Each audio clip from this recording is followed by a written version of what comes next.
I think you've mispronounced the surname of that scholar you mentioned. Mr. Tony Tse. This is a policy address named Seek Change, Maintain Stability. This has outlined the plan, the plan for the coming 5 years on environment, housing, livelihood, and economic development, as well as other areas. This is a balanced, pragmatic policy address. There are still inadequacies because there is no specific targets or goals. If the CE is so busy in explaining its governance philosophy without elaborating on the details, and if he just sets up different committees to study the issues and replace implementation details with these committees and commissions, our way forward for the coming 5 years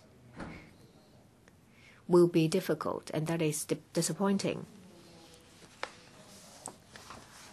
In the past, the policy address will outline plans, short,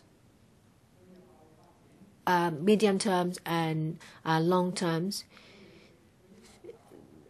less than short-term measures. The chief executive, in his policy address, outlined the general plans for the coming 5 years. I support it in this regard.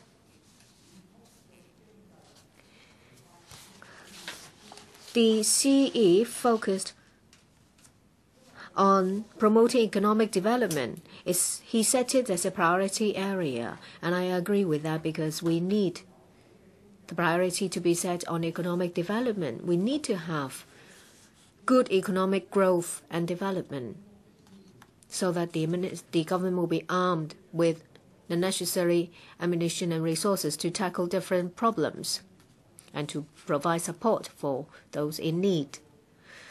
The CE emphasized that he will strictly abide by keeping expenditure within the level of income and to maintain a favorable business environment of a simple and low-tax regime.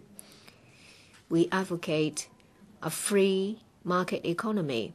When the market fails to function and operate, the government will have to do something. In this regard, I agree that the government should be appropriately proactive with a red-hot property market and buoyant property prices that has exceeded the affordability of the general public. The administration rolled out buyer's stamp duty. This is an example of their approach of appropriately proactive. But I'd like to say that this stamp duty was launched as a short-term measure because the market has malfunctioned, and this will only tackle the symptom without addressing the cause. And in an appropriate time, these appropriately proactive measures will have to be lifted. In the past 30 years, with reform and opening up, mainland economy bloomed, and it has brought along with it a lot of opportunities for Hong Kong. The National 12th Five-Year Plan showed clear support to Hong Kong and consolidated our position as an international financial and logistic center, while reinforcing our traditional pillar industries. We should seize the opportunities and leverage on our advantage to diversify industries. And when it comes to financial resources and shipping, we have to seize the opportunities presented from mainland economic growth and to tie in with their measures and to make full use of knowledge-based economy to enhance our competitiveness.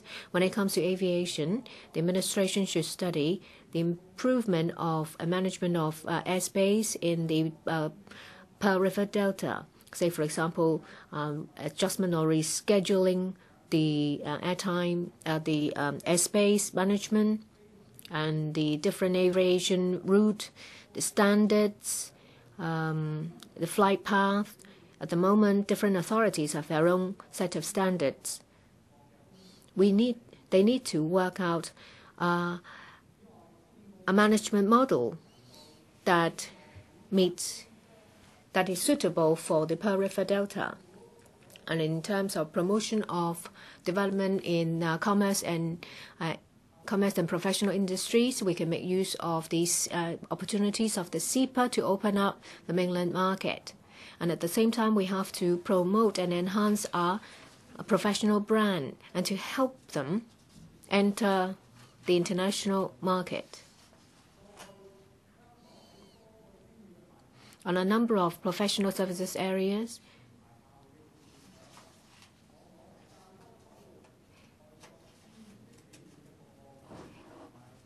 Hong Kong uses a lot of renowned international services and personnel from these corporations. And to a certain extent, it has affected the situation in Hong Kong. And that should be a policy to accord priority of local professionals and companies, to give them more opportunities and to improve our professional services level to a new height. 4 factors will have to be taken into consideration in the implementation of the measures of the policy address. Determination, but we have to put our hearts together so that we can overcome difficulties. And of course, we can put our hearts together and resolve problems together. That would be ideal. But it's easier said than done. When it comes to administration and implementation of policies, there are different factors at play which will impede the effectiveness and efficiency of these policies. And these are things that we don't want to see. I expect various sectors will put their heads together and their hearts together so that they will work towards the same goal, put aside their differences to work on a better future for Hong Kong. I so submit. Mr. Albert Ho. Mr. President, the CE waited 6 months before he announced the policy address. This belated policy address did not give us any pleasant surprises. And instead, a lot of people have been disappointed by it, because on a number of crucial areas, the CE failed to give us specific details and profound ideas. He left it at dozens of committees and advisory bodies to further study these issues. So when people say he sets out his plan for the coming 5 years, I fail to see that. The CE should not just listen. He should have vision. He should have a sense of commitment and to be able to do something. And during his election campaign, C.Y. Leung said that he was aware that there is deep-seated conflict in Hong Kong and he would set his heart to resolve them. But when it comes to these deep-seated problems, how much have they been mentioned in the policy address? First, relationship between the Hong Kong SAR and the central people's government. When it comes to issues with interpretation of the basic law and also interference of the liaison office, what has the CE done to dispel our fear and concern? And when it comes to the visitors under the individual travel scheme, it has created conflicts between Hong Kong people and mainlanders. It's a cultural conflict. And there has never been any mention about population policy. Because when it comes to population policy, it will touch on how much say do Hong Kong people have when it comes to visitors coming from the mainland. So what can we do when it comes to how many people will be allowed to come to Hong Kong as visitors? Constitutional development, we don't even have any roadmap for the universal suffrage. We're not even given a timetable for consultation. The relationship between the executive and the legislature is getting worse, and the government seems to have their hands tied. The disparity between the rich and the poor is getting worse, and the chief executive, in response, merely set up or recreated the Commission on Poverty and tried to set the poverty line. We're not sure how long it's going to take for this to come about, and with this poverty line in place, how are we going to tackle the problem? There are no strategies. There is no commitment to speak of. As we all know, to address poverty, we do need strong philosophy. We do need strong ideas. I'm going to talk about this later, but all in all, the policy address is completely bereft of any long-term vision, any fair-mindedness. As regards the thorny issues, he seemed to sidestep them or stall on them or to shirk the responsibility on them. And this is filling us with no end of concerns. Let's come back to the economic policies.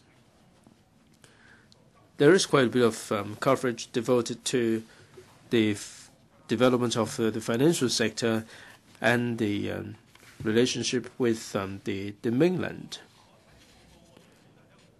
I'm sure many would feel the same as I do, that we seem to have put a lot of emphasis on financial services development at the expense of any support for the industrial sector.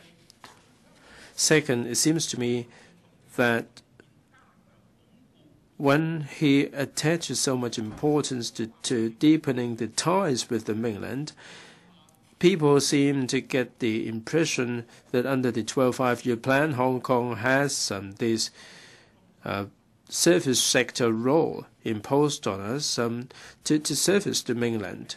We will be turned into a hub to service the mainland market, and we are running out of any strong desire to turn Hong Kong into a port comparable to London and New York. We should be comparing favorably with the international community. There is a lack of this strong desire to excel in the international community. We're merely turning inward and seeking more support from the mainland and merge ourselves into the mainland market. Although I wouldn't object to development in this direction, we seem to lack the development in the other areas and turn Hong Kong into a fine international financial center. This may stand us in good stead in the short term, but in the long run, this is going to be doomed to failure. Members have mentioned that the FSCD is not properly named. I think to get a proper title is very important.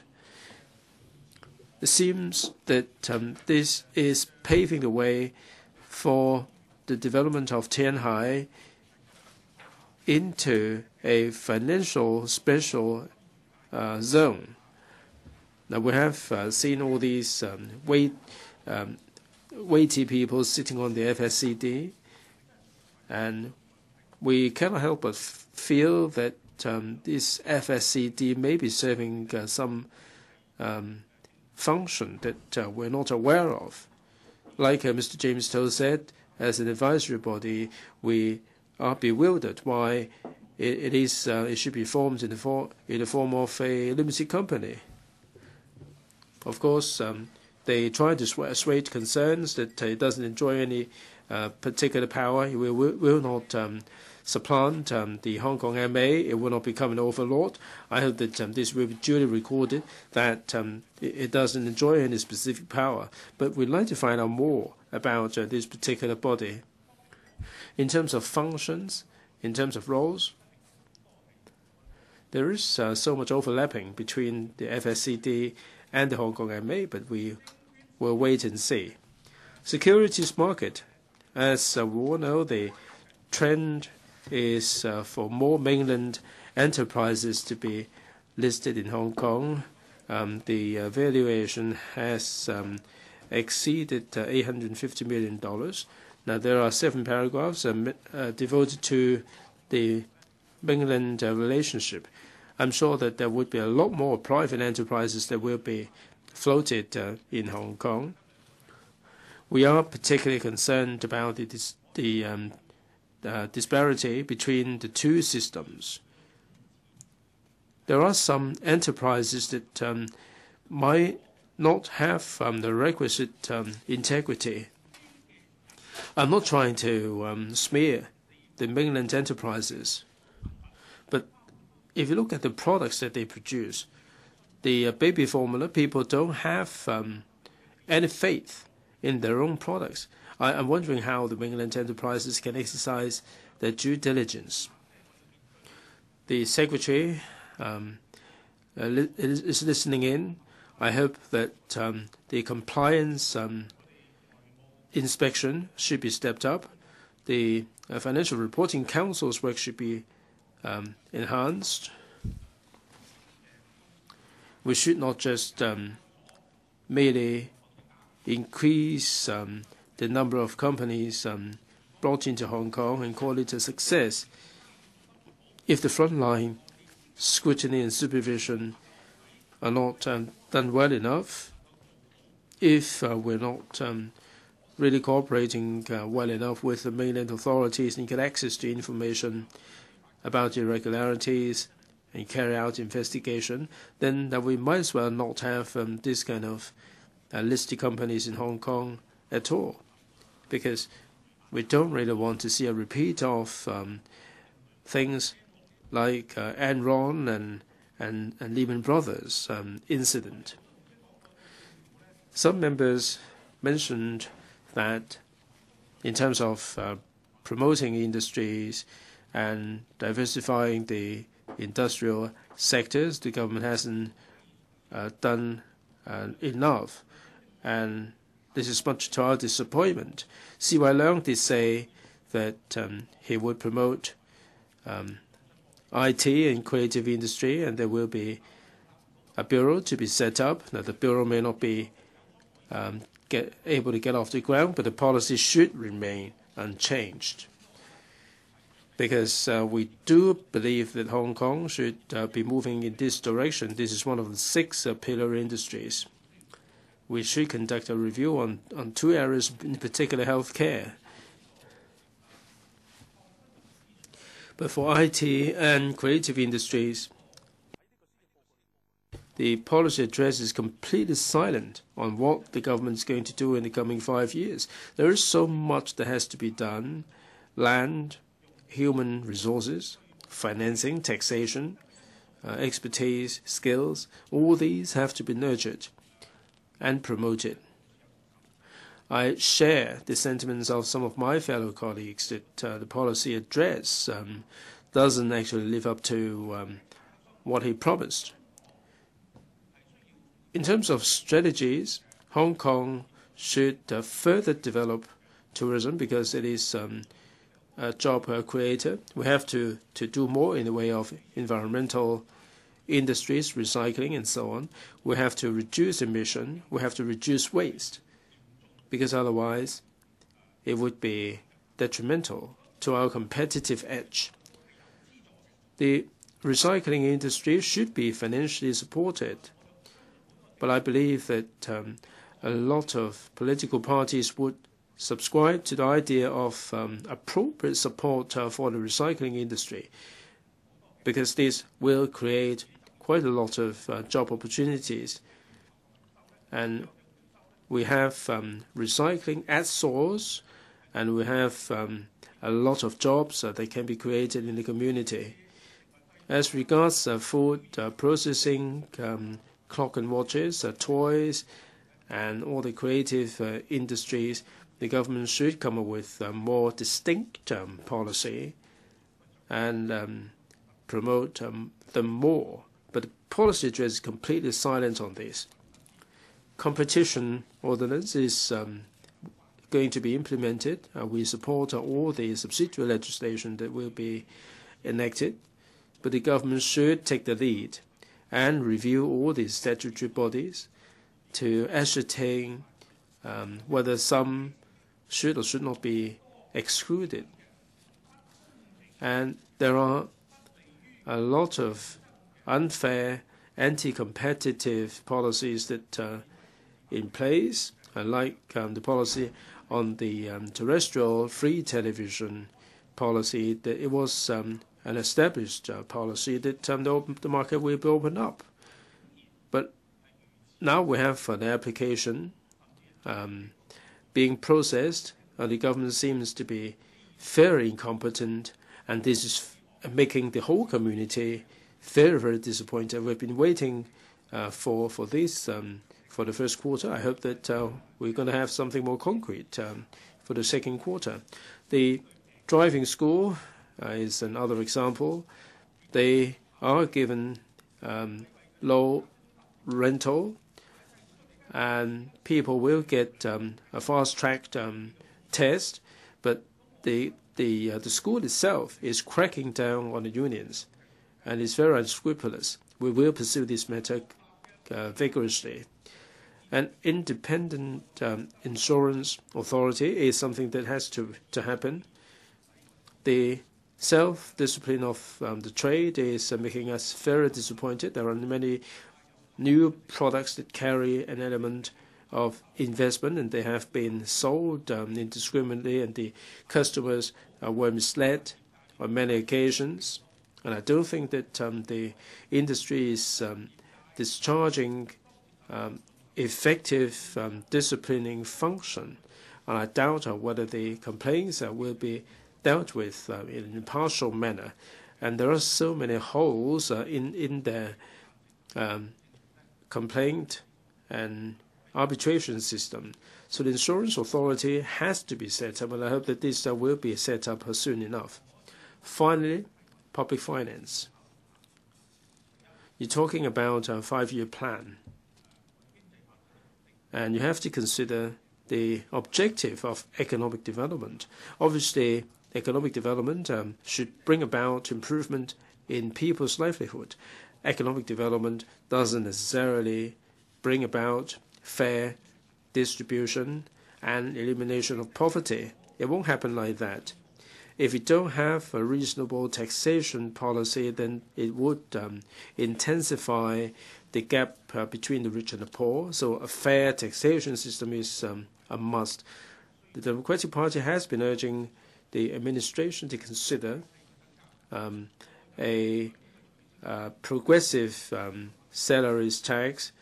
There should be an abolition of the standard salaries tax. We also support the green tax. There should also be tax to tackle speculative activities in the real estate market. We very much hope that the administration will clarify the objective of the taxation system and conduct a suitable review to make sure that not only do we have economic development, but also everybody will be able to share the results or the fruits of economic development. And those who are making contribution to society will be able to expect a reasonable return and care. Ms. Chen Yuen-han. Thank you, President. The FTU, after the announcement of the policy address, went to the district to listen to community views. There are many problems facing the labor sector. We are angry, and these people we talk to support us. They hold certain views about livelihood matters. Some time ago, we discussed and argued about the OALA. We discussed mainland pregnant women with no ties to Hong Kong, and also air pollution in Kowloon East, or air quality in Kowloon East. There are 6 members representing FTU in this council. We will have to come to a view concerning this motion of thanks. Many workers have to work long hours, wages are low, and there are the problem of the working poor, and also the offsetting arrangement of long service payment and severance pay with MPF contributions. In 1998, we advocated the job-first approach. When Mr. C.Y. Leung came to talk to us in his campaign, we told him about our concern about jobs. We are glad that he listened to us. And now we are concerned whether this is just about talking. And after talking about it, it will be forgotten. Say in paragraph 143, I would have laughed. It's about supporting the recycling industries. He says, in my manifesto, I propose to promote vigorously the development of the recycling industry. Since most of the recycling materials are exported through the public cargo working area, the government would consider identifying suitable berth for bidding by the recycling industry. Well, I have been working in the Kowloon East for a long time. Previously, the berth were to be cancelled, and then there was the extension of 3 years. Later, Dr. Stella Liu agreed for another extension of 3 years. These berths handle 70% of waste paper that we export. It's a very cheap facility to use by the exporter of recyclable materials. Maybe the developer don't like this because they spoil the sea view. The officials, the directors of bureaus know that in other cities they have similar berth work provided for the recyclable material. We just started to mention this in 1995 so that we can have more jobs. But they counter-proposed to have it in 1995. So the idea was dropped very quickly because it's not feasible. And now we laugh at C.Y. Leung's idea. Well, the officials keep changing their minds. If they don't mention it, we're angry. But as soon as they mention it, we laugh. And now you want to have a midstream operation for the recycling industries. We're so baffled. The people who are more creative told me that I should welcome this, because they will not mention placing some other things there, such as creative industry and also revitalization of industrial buildings in the policy address. Because once you try to revitalize old industrial buildings, the young people there will have nowhere else to go. Now they want to kickstart Kowloon East. The heads talk about 3 things: economic hub, cultural activities, and traditional manufacturing activities.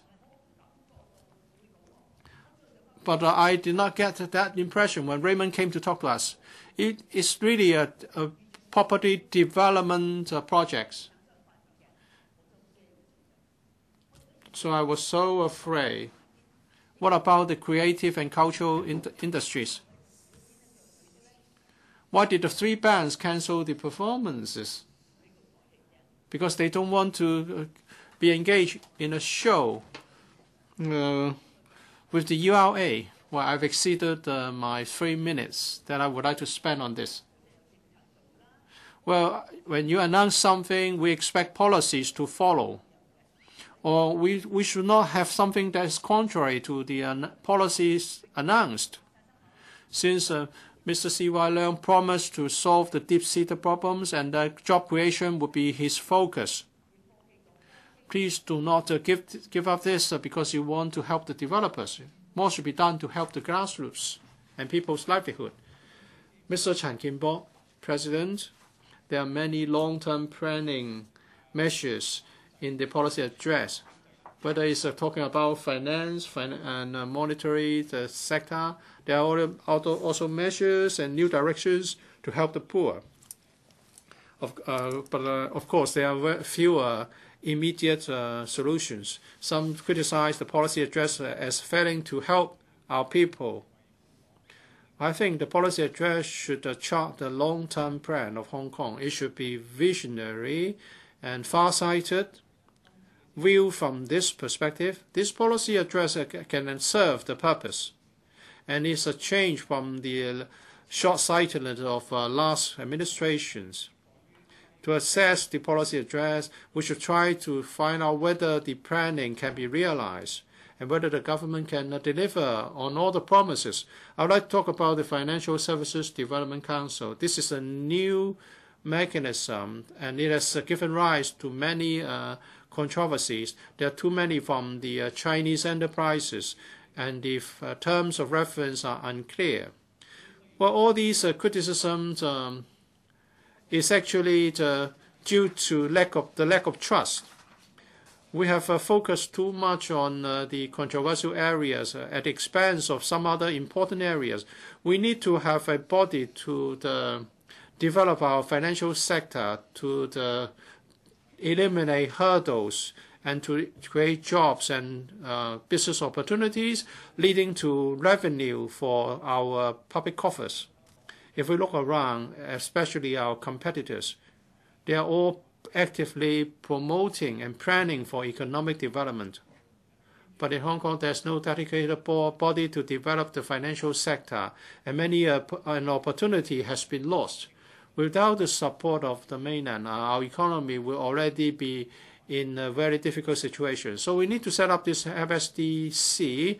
Apart from giving advice to the government and creating a business-friendly environment, it should also try to resolve problems faced by the financial industry. Some have criticized that there are too many members on the council representing Chinese interests. But if you look at the trend, you will know that we need these experts from China. The number one direction for Hong Kong is to develop ourselves as the number one offshore renminbi business center. We need someone who are knowledgeable to work out a system suitable for Hong Kong. Also, according to CEPA, the financial sector's access to the mainland is allowed, but there are many obstacles. Take the insurance sector as an example. There's been no progress whatsoever for our access to the mainland market. We need to get help and solutions from those who know the insurance market on the mainland. Our financial sector is now intricately linked to its counterpart on the mainland. To consolidate our financial center and to develop it, we need to have the input of Chinese experts. This is just obvious. And also in recent years, we have been working more on regulation than on promotion.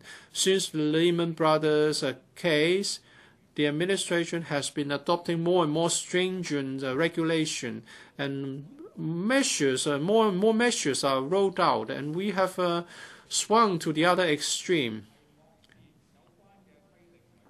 And sometimes, in order to make it accountable, service providers may have to do a lot of things not to in the interest of the client. Over-regulation is not in our interest. The focus of the government is on regulation, and exploration and development are ignored. So the progress has been very slow recently. So I hope apart from helping our financial sector and insurance sector accessing the mainland market, we should help our insurance companies specialize in niche markets. and there should be tax incentives and other support measures. There's the proposal to set up an independent insurance authority. The government has promised to table a bill within this year. The setting up of an IA will have a profound impact on the insurance sector. Both the intermediaries and the insurance companies have offered a lot of comments, especially the participation of the industry in the work of the IA and the relationship between the IA and intermediaries, and also the harsh punishments that may be meted out by the IA on intermediaries. This piece of legislation will have a profound implication on the industry. So before tabling the bill, the administration must resolve the problems and questions of stakeholders. We hope that the bill we have learned that another bill will be tabled in next year, but the industry and SMEs have a lot of concerns. Will the policies of bankrupt insurance companies remain operational, remain valid? Because if we do all these, the compensation fund will be exhausted, and the public will have to pay the bill. The MPFA has been asked to implement a fully portable arrangement. If we have a central database and everyone can have 2 accounts, the service providers will compete, and it will be helpful in reducing MPF fees. According to a study on MPF fee structure, compared with other mature systems, our system is fraught with the problem of high administrative costs. But for the fee management fees, ours are comparable. Therefore, if we want to reduce the cost, we should streamline the operation. So apart from the fully portable arrangement for employees, there should be also an administrative reform so that we can see quick results. And the administration would also look into the fee imposed and the efficiency of various funds. Such factors will be considered by the MPFA in assessing the introduction of funds. I hope these measures will not result in over-regulation. As for restriction on fees and charges, as I've said, this is a complex market situation. You cannot just set a rigid level and the fees and charges will come down. If the fees and charges are too low, the service provider will have just to reduce investment and to reduce the service rendered, and the return of the funds would just go down. As I've said, we should look at automation and fully portability of employees' choice. We should not adopt any across-the-board and self-deceiving short-term measures which are not going to achieve good results. Mr. Ka-piu, I would like to say something to one of the Bureau secretaries, and I'm talking about Professor K.C. Chan. I want to talk about MPF. If we want to address people's grievances about MPF, and if we just look at what you have said, that is the introduction of a database and a one-person, two accounts approach, those will not be sufficient.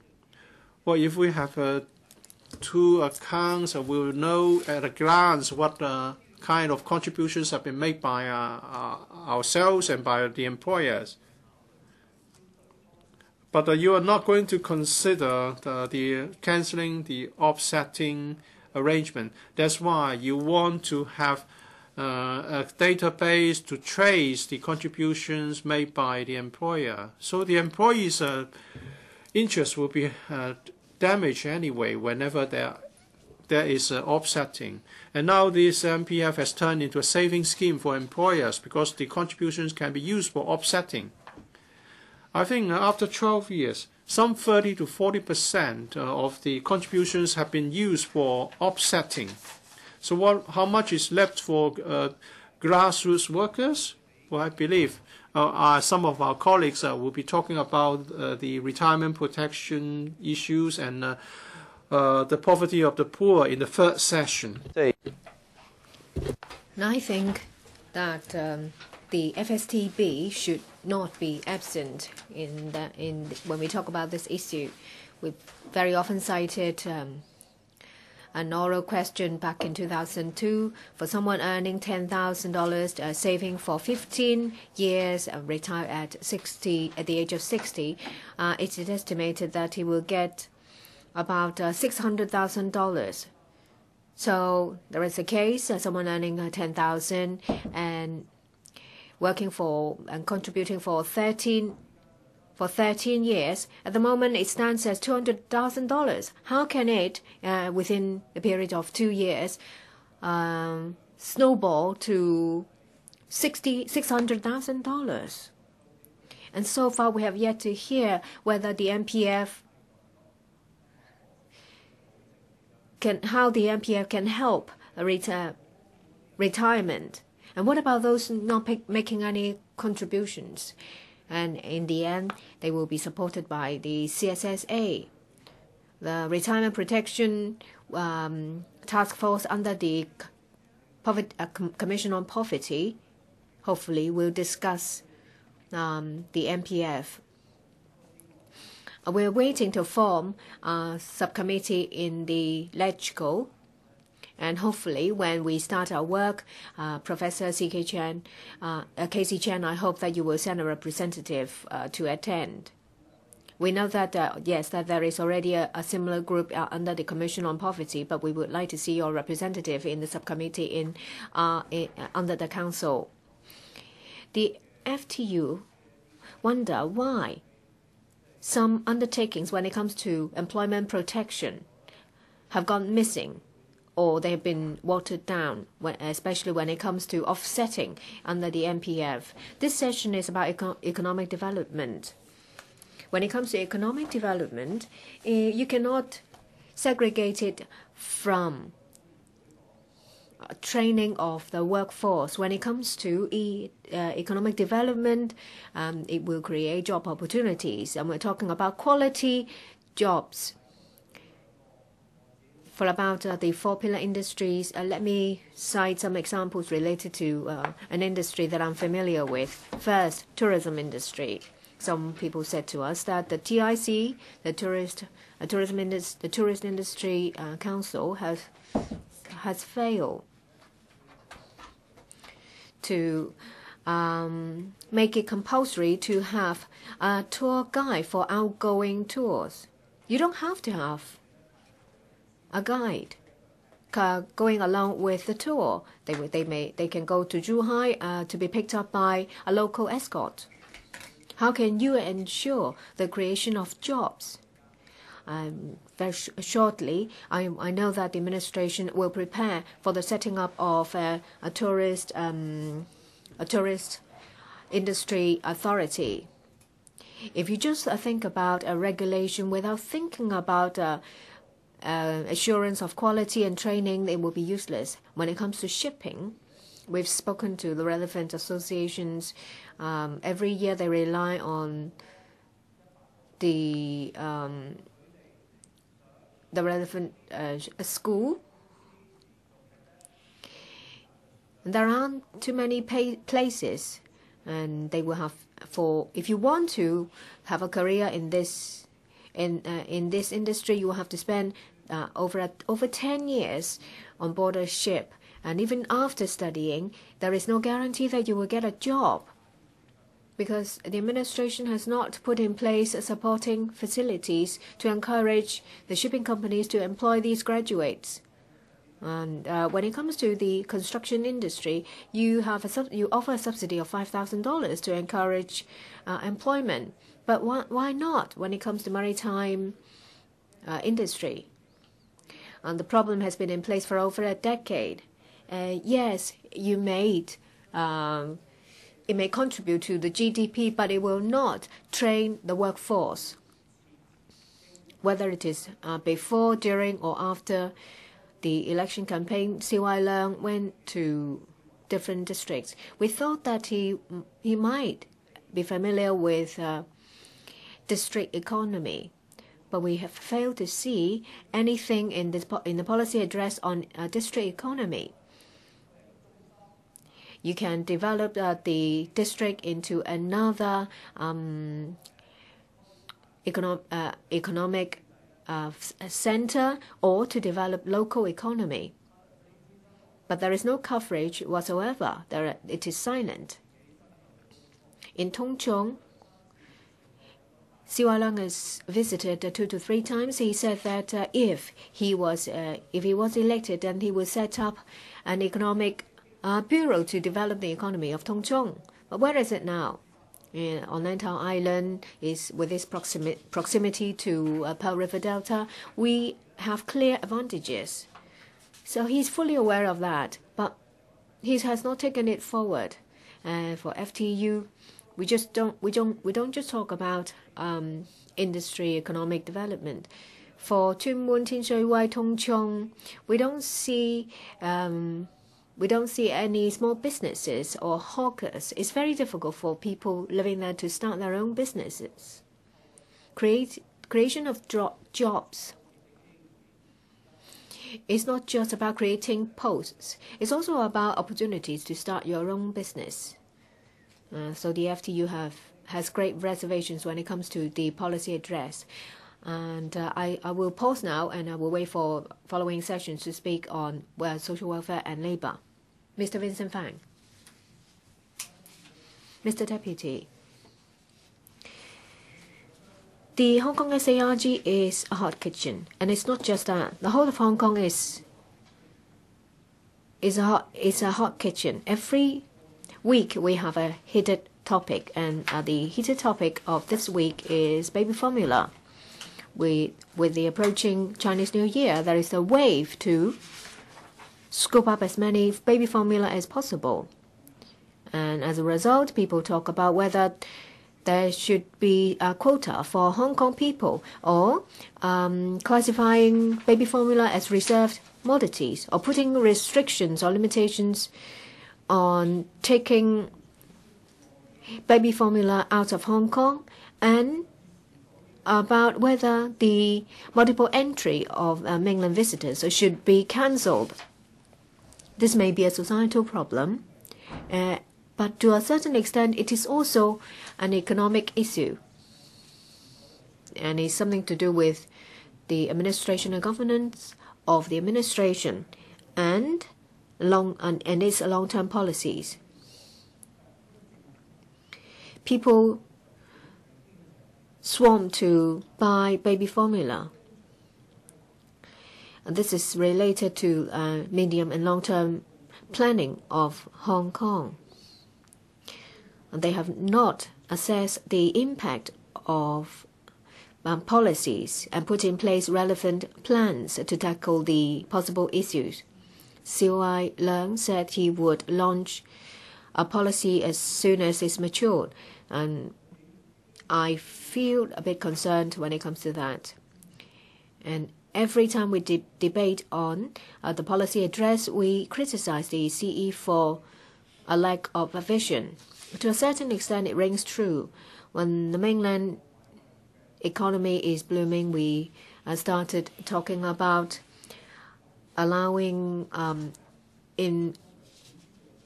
immigrants to come to Hong Kong for investment. But when our property market heated up, we talk about raising the ceiling, lifting it, and when there's a shortage of land, people talk about Hong Kong property for Hong Kong people. And this time round, about the formula milk for Hong Kong people, it runs in the same vein.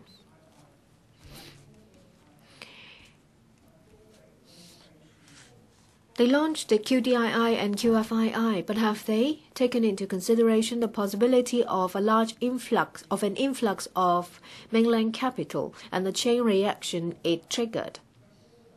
We're not just talking about property prices. Taxi licenses can fetch easily $7 million. And the prices was pushed up by mainland investors. There are also issues about babies born to mainland parents. I'm not going to elaborate on that because it's been abundantly discussed. So we're now fighting for formula milk. What's next? Primary school places, university places, rice, shampoo, chocolate? And do we have to have measures for Hong Kong rice for Hong Kong people? When Causeway Bay and North Point have been occupied by mainlanders, should we designate those areas for Hong Kong people only? Should we cancel the individual visits scheme? We have the Liberal Party support the individual visit scheme. Some people may criticize me for protecting the interest of the sector, while at the expense of Hong Kong people, but that is wrong. Formula milk suppliers and retailers have been discussing with the administration about ways to provide to supply milk to Hong Kong parents. So Hong Kong mothers should rest assured that they will be able to have enough milk for their babies. Or you can just breastfeed your babies till 3-year-old, till they're 3-year-old. Dr. Ko, the secretary, is not here.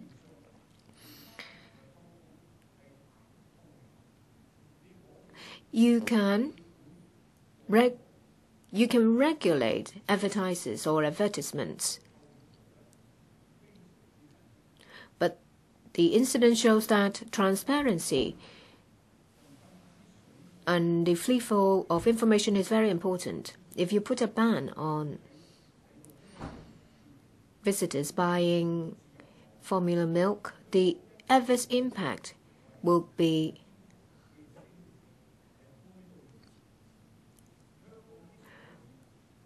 an adverse impact on Hong Kong's reputation. Our reputation as a free port will be tarnished. Visitors come to Hong Kong because we offer goods that are of high quality, value for money, and very often they're of the latest model, and there is abundant supply. You can buy what you need anywhere in Hong Kong. We have very good logistics system. As long as there is a supply, they will be put in the market in 2 or 3 days. So I support the establishment of the Economic Development Commission and the setting up of the working groups on 4 industries: transportation, mines, manufacturing, and professional services. These are areas where Hong Kong enjoys a clear advantage. We should leverage on these advantages instead of just follow suit blindly of what other people are doing. Otherwise, it will cost us dearly. And I would like to elaborate on the individual visit scheme. We all agree that mainland visitors bring benefit to retail, catering, hotel business, and transportation. Previously, mainland visitors can only come to Hong Kong with a tour. So only a handful operators can benefit. And a lot of visitors cannot experience Hong Kong as a gourmet and shopping paradise. With the individual visit scheme, visitors will find their own way about to buy and eat and to shop and to eat. This is revived Hong Kong's slackened economy after SARS, and in the past decade it has boosted the development of a lot of businesses, including SMEs, say for example guest houses and shopping malls where there are a lot of small businesses. They are mainly supported by visitors under the individual visit scheme, but because of the incidents of people snatching up formula milk. Members of the public besiege some visitors at train stations, and some people advocate the cancellation of the scheme and to impose limitations and to tariffs on these visitors, and even to discriminate against mainlanders. For these people, have they taken into account the possible impact on Hong Kong's economy and livelihood? We're talking about baby formula, not iPhone. There won't be a limited supply. As long as distribution channels are operating properly, there will not be any problem. 頭頭講嘅 All these shows that the administration didn't quite anticipate the IVS impact on transport, shopping, and all the rest of the facilities. And the government has not put in place all the corresponding measures. All the checkpoints are clogged up with human traffic, and the immigration and custom excise are working flat out. The hotels are finding it difficult to catch up. The tourism board chairman, Mr. James Dean, has been urging the administration to do more in this regard, and a lot of flats have been converted into service apartments, fueling a rise in property prices. Also, the IVS has been in place for 10 years. The retail turnover has doubled. With more business opportunities, there would be greater competition for shop premises. And the number of floor space has increased very little, and as a result, the shop rental will only be pushed up. Over the past 10 years, the government has nothing to show for it in the way of developing new towns, and there are no new business areas, in particular along the rail alignment, and the tourists are concentrated in a number of districts, and this is causing a lot of resentment. I support the development of the NT Northeast, Hong Shui Kiu, Lantau, and also the NT West along the railway alignment. We can make available land for building houses, and we can also boost the development of the retail sector. The escalating rental should be addressed.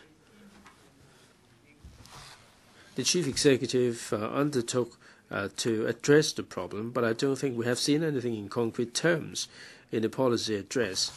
I hope that this will be addressed by the administration.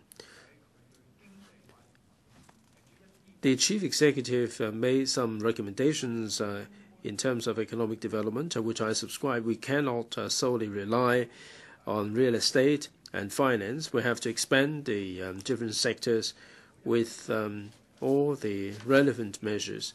I hope that there would be economic policies to be formulated by the chief executive. When new ideas are formulated, I urge the chief executive to conduct a knock-on effect study.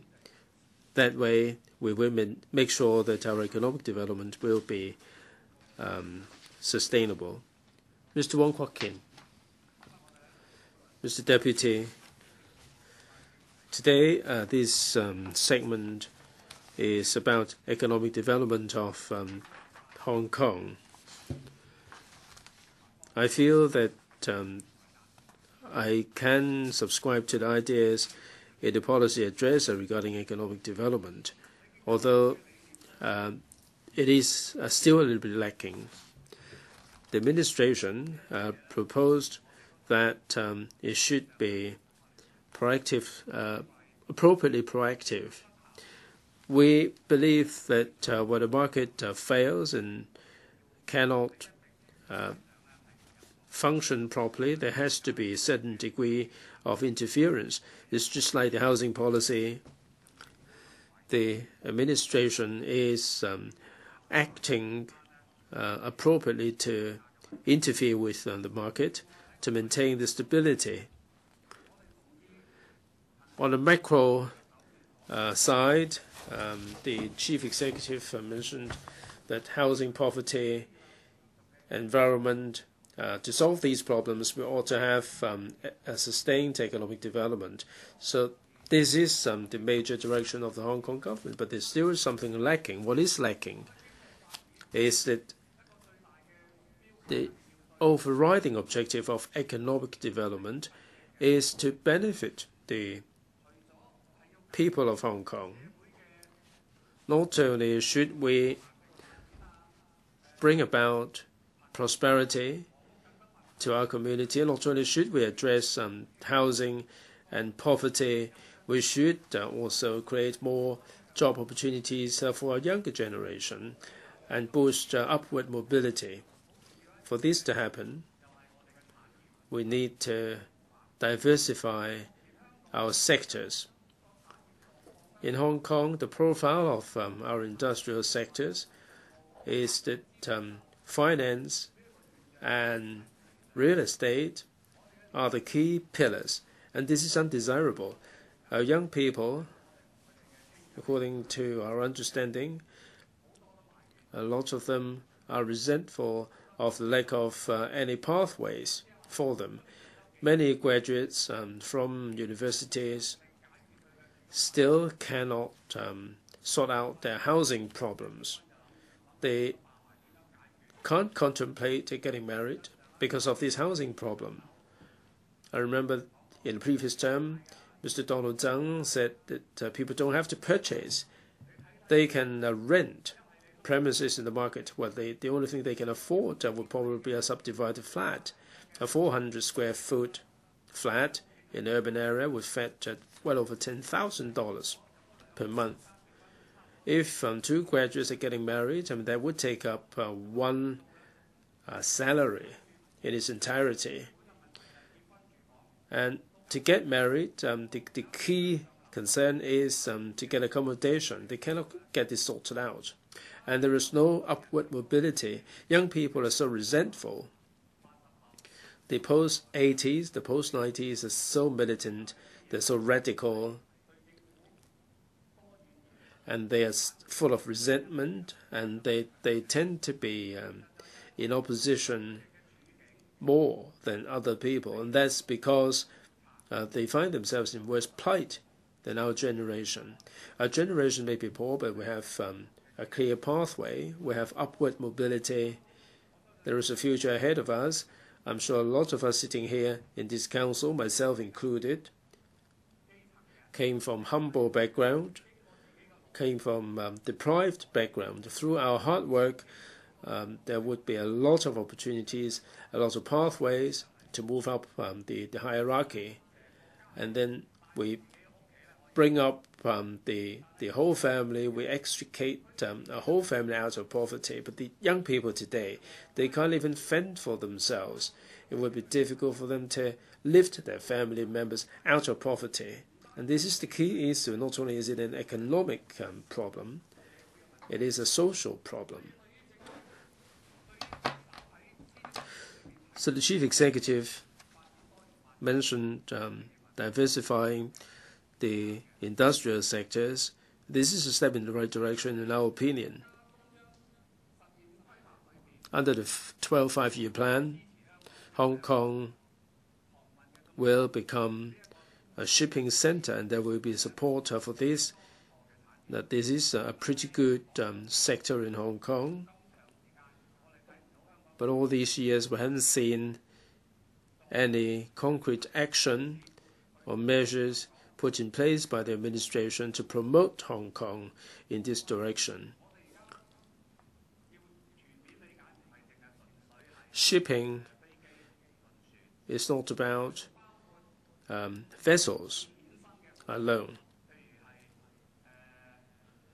There are many things arising from that: financing, insurance, actuaries, compensation,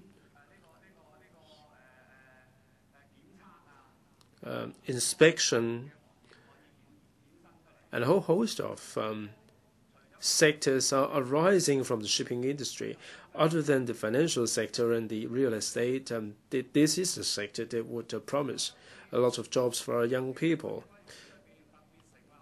In the FSDC, the chief executive, or in the EDC rather, the government has set up a task force on shipping. We take encouragement from that. The government is beginning to do something about the situation. But I'd like to urge or remind the administration that by merely setting up an advisory body will not be the end-all and the be-all and end-all. All the policies and recommendations have to be put into practice. Many told us that the Shipping Development Council has come up with a lot of recommendations, but this remains pretty much a talking shop.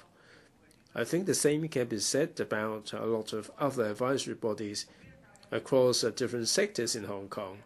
The administration has set up so many advisory committees, and there are comments in the community that the CE is very keen on a wide variety of advisory committees. The recommendations or the recommended policies should be adopted and taken on board by the relevant bureaus, because otherwise this will be no more than just talking shops. Finally, in diversifying the industrial sectors, so one of the sectors mentioned in the last term was testing and certification.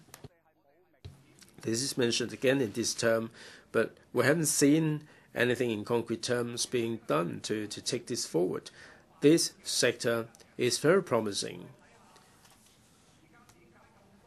Why is it that there are so many mainland visitors coming to Hong Kong to scramble for baby formula, to scramble for cosmetics or daily necessities like shampoo and so on? It is mainly because they have lost faith in the mainland products.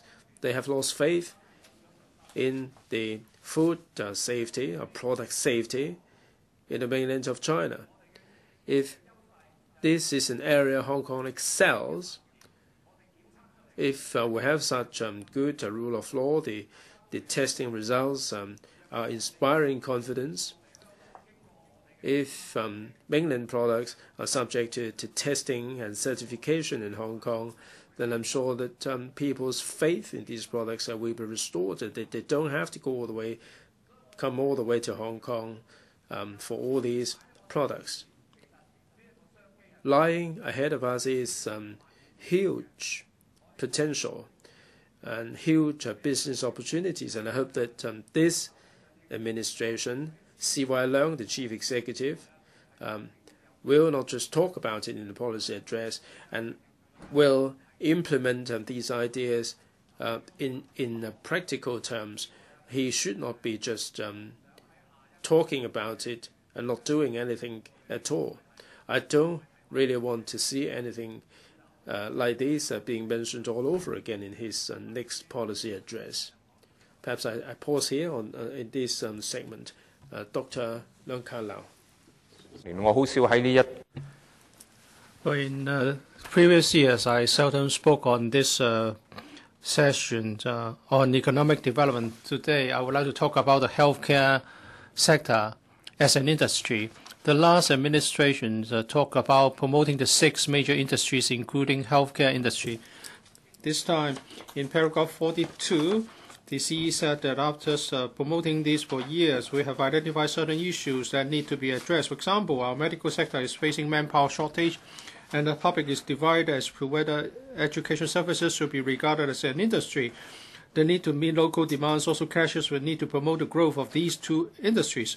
So he proposes that we should pause and rethink. this is my course. This is worrying. And that is after promoting this for past 4 years. Well, as some other members have pointed out, the last government didn't do anything to promote these 6 industries, including the healthcare industry. The 4 sites earmarked by the last government are still the subjects of tendering, and we believe that the tender exercise may fail. And sometimes the development was not planned. Mainland pregnant women come to Hong Kong to deliver their babies because they want to get something out of it, not because of government promotion. The government has not done anything to promote these industries. And I think the concept is wrong in saying that our tourism attractions are not for local people. Well, if there are no local patrons, all such businesses would be loss-making. So all industries would encompass a certain element of domestic consumption. For example, local fairs, local markets and bazaars are all for local or domestic consumption.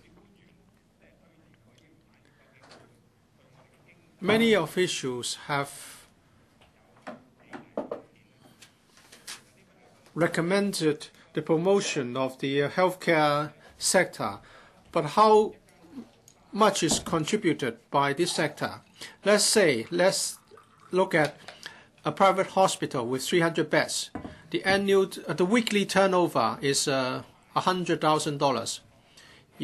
And if you multiply this by 52 weeks, and the utilization is 70% all around, then it's a $1.5 billion a year. If we compare this with a 300-room hotel, let's suppose that a night will cost you $2,000 or so, and let's say it's full occupancy for the year, for the whole year, it's just $440 million. I'm only talking about direct revenue. So the healthcare sector is a high value added industry. What we need is land. Previously, the government promised us 4 sites, which are remotely located, and they are not suitable for local patients. They are in Tai Po, Tseung Kwan O, and Tung Chung. Building hospitals there for local patients would not be profitable. Why are they so remotely located? Because the last government thought that big sites are needed for hospitals. I wonder why they didn't conduct any market survey. We have 22 private hospitals. The biggest one is only 1 hectare in size, or the smallest one, 0.3 hectare. They should be located near residential areas to make it convenient for patients. Some time ago, it was reported that the non-profit hospitals were actually making excessive profits, and the profits were transferred to companies with some link with them. And some newspapers criticized the private hospitals and asked that no more private hospital projects be allowed. But if there's no development in the private sector, there will be fewer beds available, and these existing hospitals will be able to have their way. And if healthcare can be profitable, how come you force them to be non-profit in nature? Why not let them make a profit? And if they are profit-making, the government should rightly ask for market premium. For example, put it on the application list. Let's say there are 10 sites of varying sizes available for application and for auction. And then if you are successful, you can You can operate hospitals on them. But of course, if there is a scarce supply, the premium will be very high. So make sure that there are sufficient sites. And there's another question people raise. There's a lack of manpower. How can you develop the healthcare sector? Let's also do the sums. How many people will be needed in a 300-bed hospital? We need 70 doctors, 300 nurses. And how many doctors and nurses are there in Hong Kong?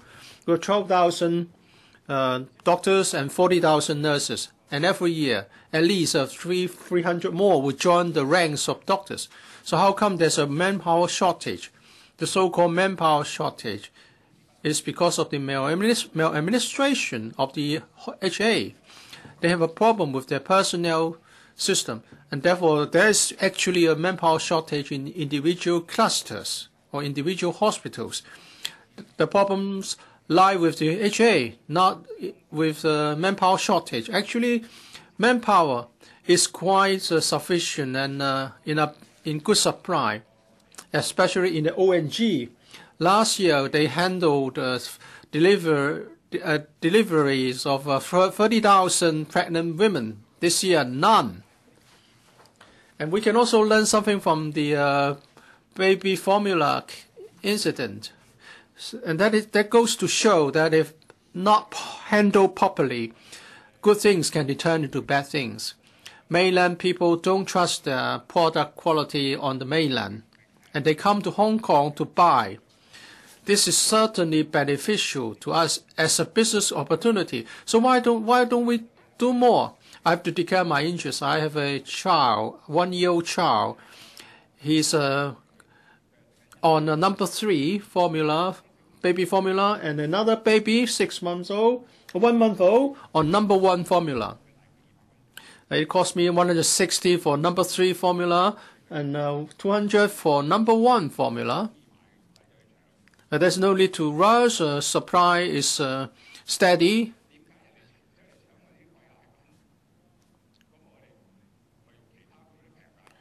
If they buy our baby formula at high prices and push up prices, we can switch to alternatives to meet local demand. It's not difficult to meet local demand. We can ask an NGO to get the products from the wholesalers, and in districts where supply can be exhausted easily, the NGO should supply similar products or receive or handle orders from local people. Individual drug stores may have their products all bought up by mainlanders, and we can offer something else. I think to develop the healthcare sector as an industry, we should look at the data. We should adopt a rational approach. This is the right way to go.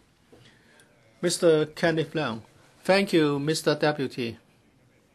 As a graduate of Queen's College, which have produced many reputable doctors, I must say I agree with Dr. Leung Ka-lau very much.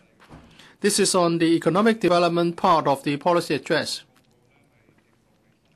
I'm very disappointed about the policy with the policy address in this regard. I've read the paragraphs on economic development time and again.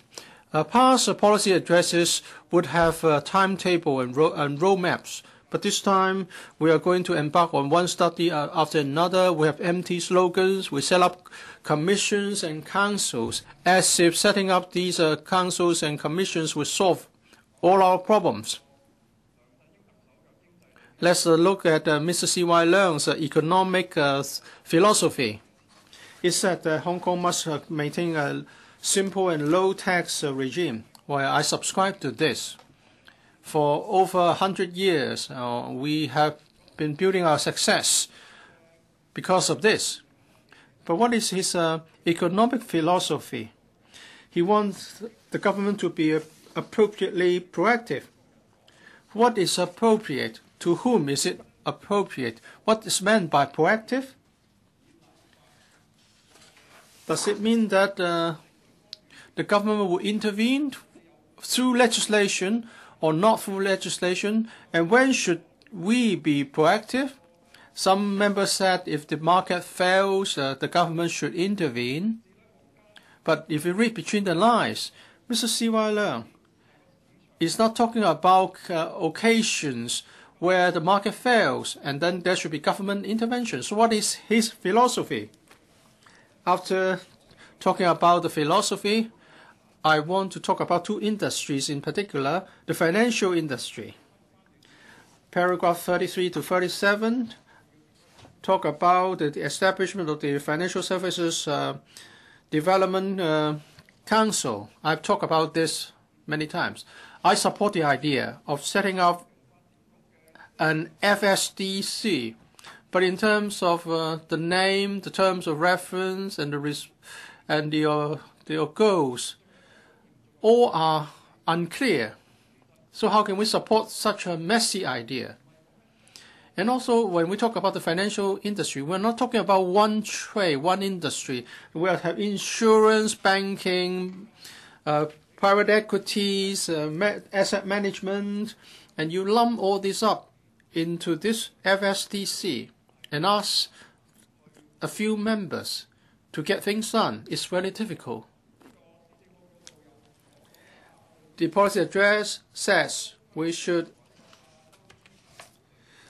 develop Hong Kong into a asset management center in the Asian Pacific region. Actually, the trade has put forward many concrete proposals over the years, but none has been implemented.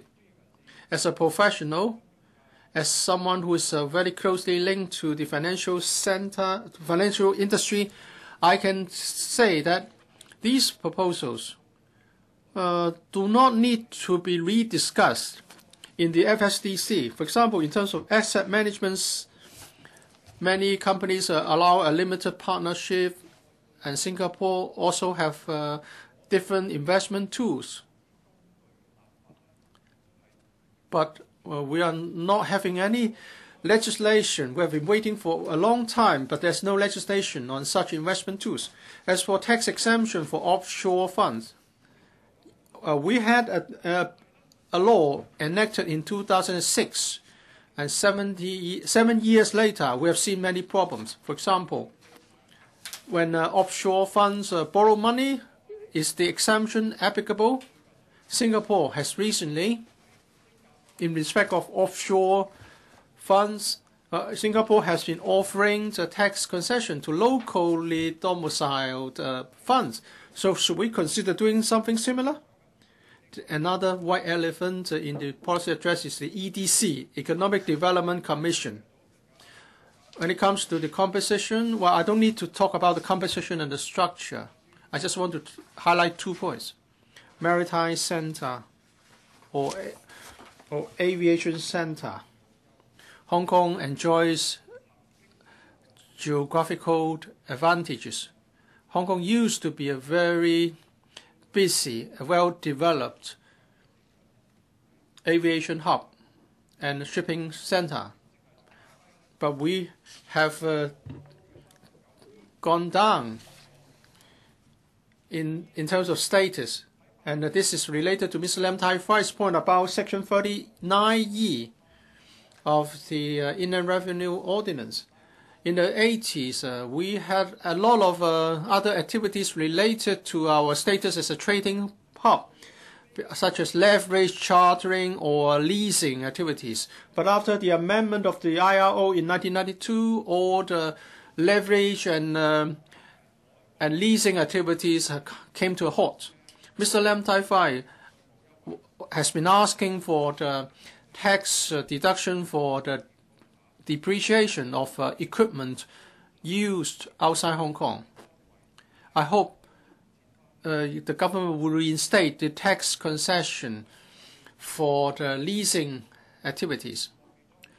We cannot give up the bigger economic benefits just to avoid taxation loopholes. Again, do we need the commission or committee to discuss the matters again before we can make a decision? I met with the Cathay Pacific Chief Executive Officer yesterday. Then in 40 minutes, he mentioned a lot of things that the government can be done. For example, more mutual aviation agreement, and also sort out the controlling power of airspace in the Pearl River Delta. There are 5 airports, and airspace is very congested. So it requires G2G effort to sort it out. But have you done it? Well, that's all I want to say when it comes to economic development, I submit. Ms. Han Chang, thank you. The CE in his policy address on economic development said at the outset that in order to address issues related to housing, aging population, and social problems, we have to put priority on economic development. I fully agree with that, because expenditure in this regard has been increasing, and Article 107 of the Basic Law says that the budget of the Hong Kong LCRG should abide by the principle of keeping expenditure within income, and it should move in tandem with the growth of our GDP. In other words, if our economic development remains stagnant, then it will be difficult for us to move ahead with our economic policies. Well, unless, like some other people, some legislators said, if you don't have money, use our reserves. If that is the mentality, then Hong Kong will be like other countries that are on the brink of bankruptcy. And those people who have said those words have the interest of the political party at heart, not the interest of the people, because we have to have a good economy. In paragraph 20, the chief executive said, in order to promote economic development, the government will have to be appropriately proactive. When the market is functioning properly, there will not be any interference. The government will only be mindful to provide a level playing field. But in cases of market failure, the government must take appropriate action. And currently, is the market functioning properly, or is it a case of market failure? Let's look back. In the 1960s or 70s, the economic development was not as good as nowadays. But the wealth gap is not as big as the one we have today, because we had a diversified economy, one that is dominated by the manufacturing industry. It employs 40% of our workforce, contributing to about 30% of our GDP. Society as a whole wasn't wealthy, but there was a balanced development of different industries. In the 1990s, a lot of industries have moved northward, and thereby creating a vacuum. Manufacturing industry only employs 3.7% of our workforce, and it contributes 1.7% to our GDP. After reunification in 1997, the direction of the economic development is set as one that emphasizes on logistic, financial services, shipping, tourism, and the later 6 industries where Hong Kong enjoys a clear advantage. Apart from trade and financial services, there are no specific policies to promote the development of other industries.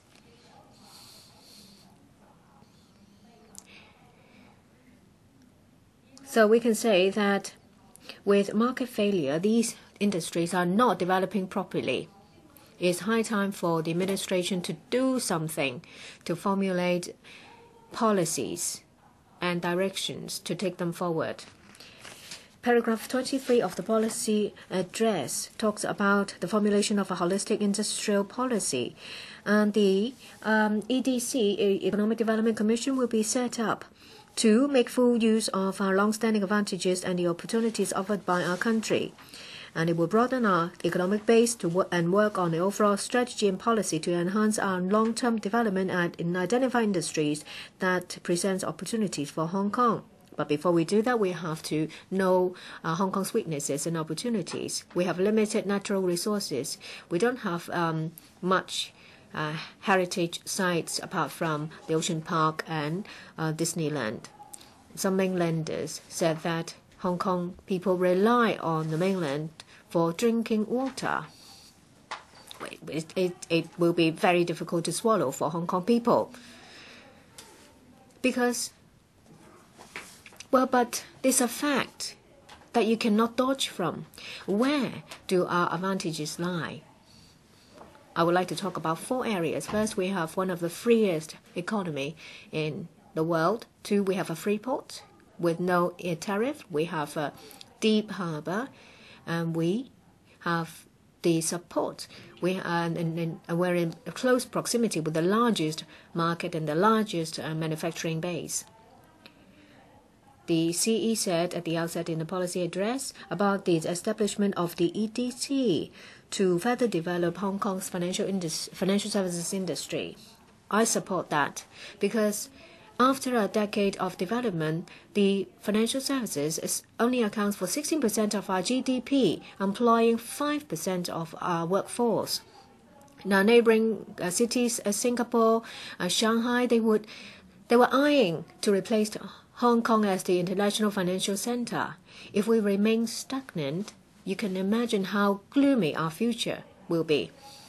The second advantage we have is to make good use of our free port and to seize the opportunities of international business opportunities and to complement it with development of a tourism industry. There isn't much effort spent in this area. I have my hopes pinned on the working group on MICE for them to come up with valuable and bright ideas. Number 3, to make use of our deep harbor and to turn Hong Kong into an international maritime center. I really appreciate this, but we have to be mindful about training our workforce. If we are to become a maritime center, when it comes to shipping, financing, insurance, registration of vessels, and the development of Hong Kong as a maritime mediation and arbitration center, we need workforce of a high caliber, and we have to train our workforce. Now I move on to the 4th point. After the reunification, we've been talking about development of shipping and financial services, etc. There's very little said about developing Hong Kong as the international factory and to get a share of the international market. The administration's been talking about CEPA. They've done a lot in this regard. But you need to keep in mind that under CEPA is about trade liberalization measures to allow Hong Kong professionals to enter into the mainland market. But of course, there are some doors that are not open. There are only a handful of people that actually benefit under CEPA. Hong Kong manufactured products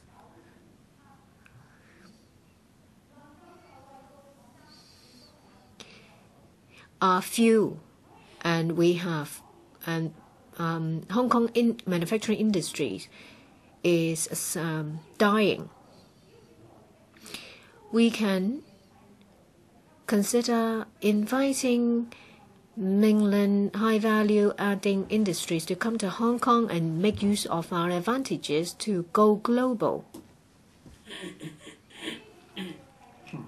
Article 119 of the Basic Law makes it clear that the Hong Kong SARG will have to formulate proper policies to promote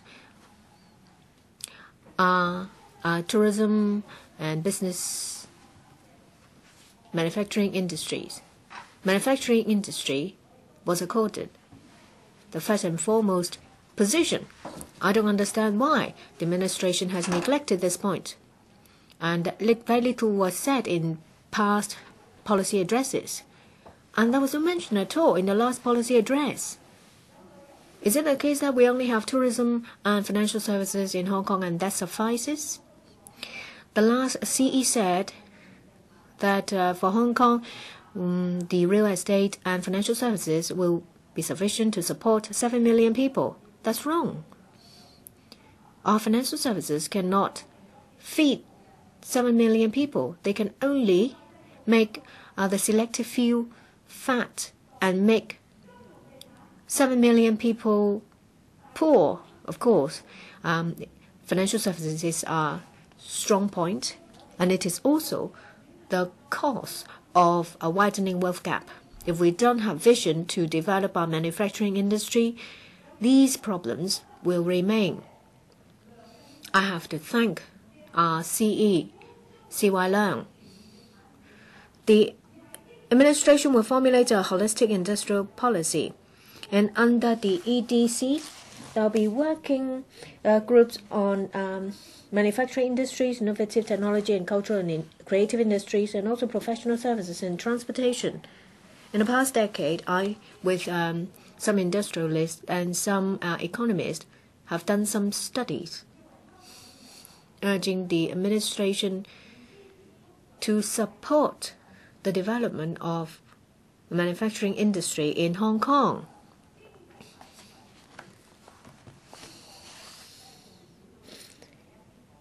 I would like to say something to the working group of manufacturing industries under the EDC. There are a few questions we need to ask ourselves. First, the development of manufacturing industries. What do we have that is part and parcel to our regional economy? And how can we be the drive?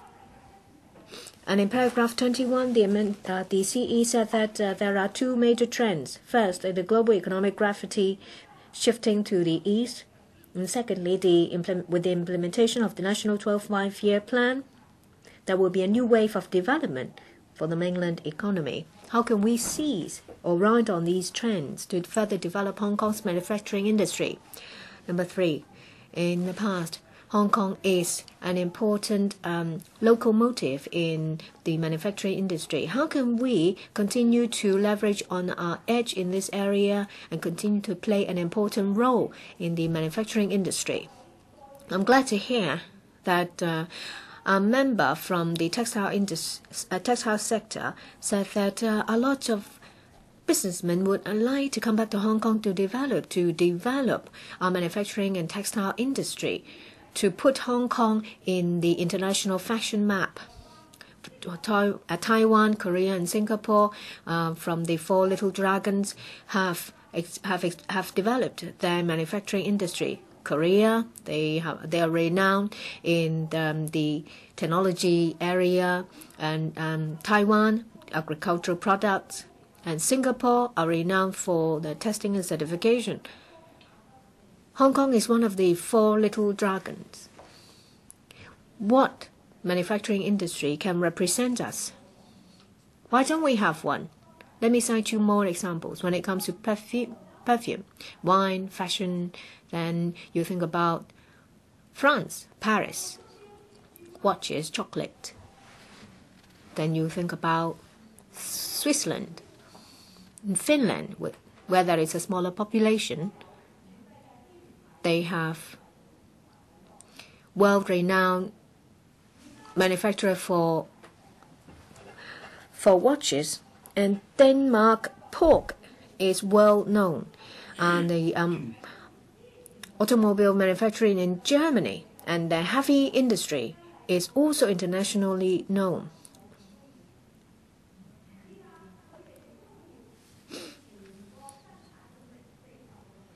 And in Finland, manufacturing industry accounts for 40% of the total industry, employing 27% of their workforce. Some people say that Hong Kong is Newland Kong, so we should not develop our manufacturing industry.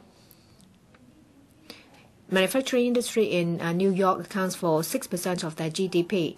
London, 11%. What about Hong Kong?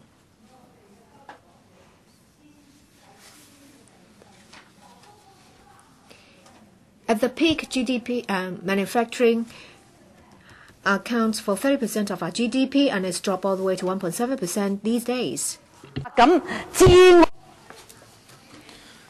I think we have devastated the manufacturing sector, which had its heyday.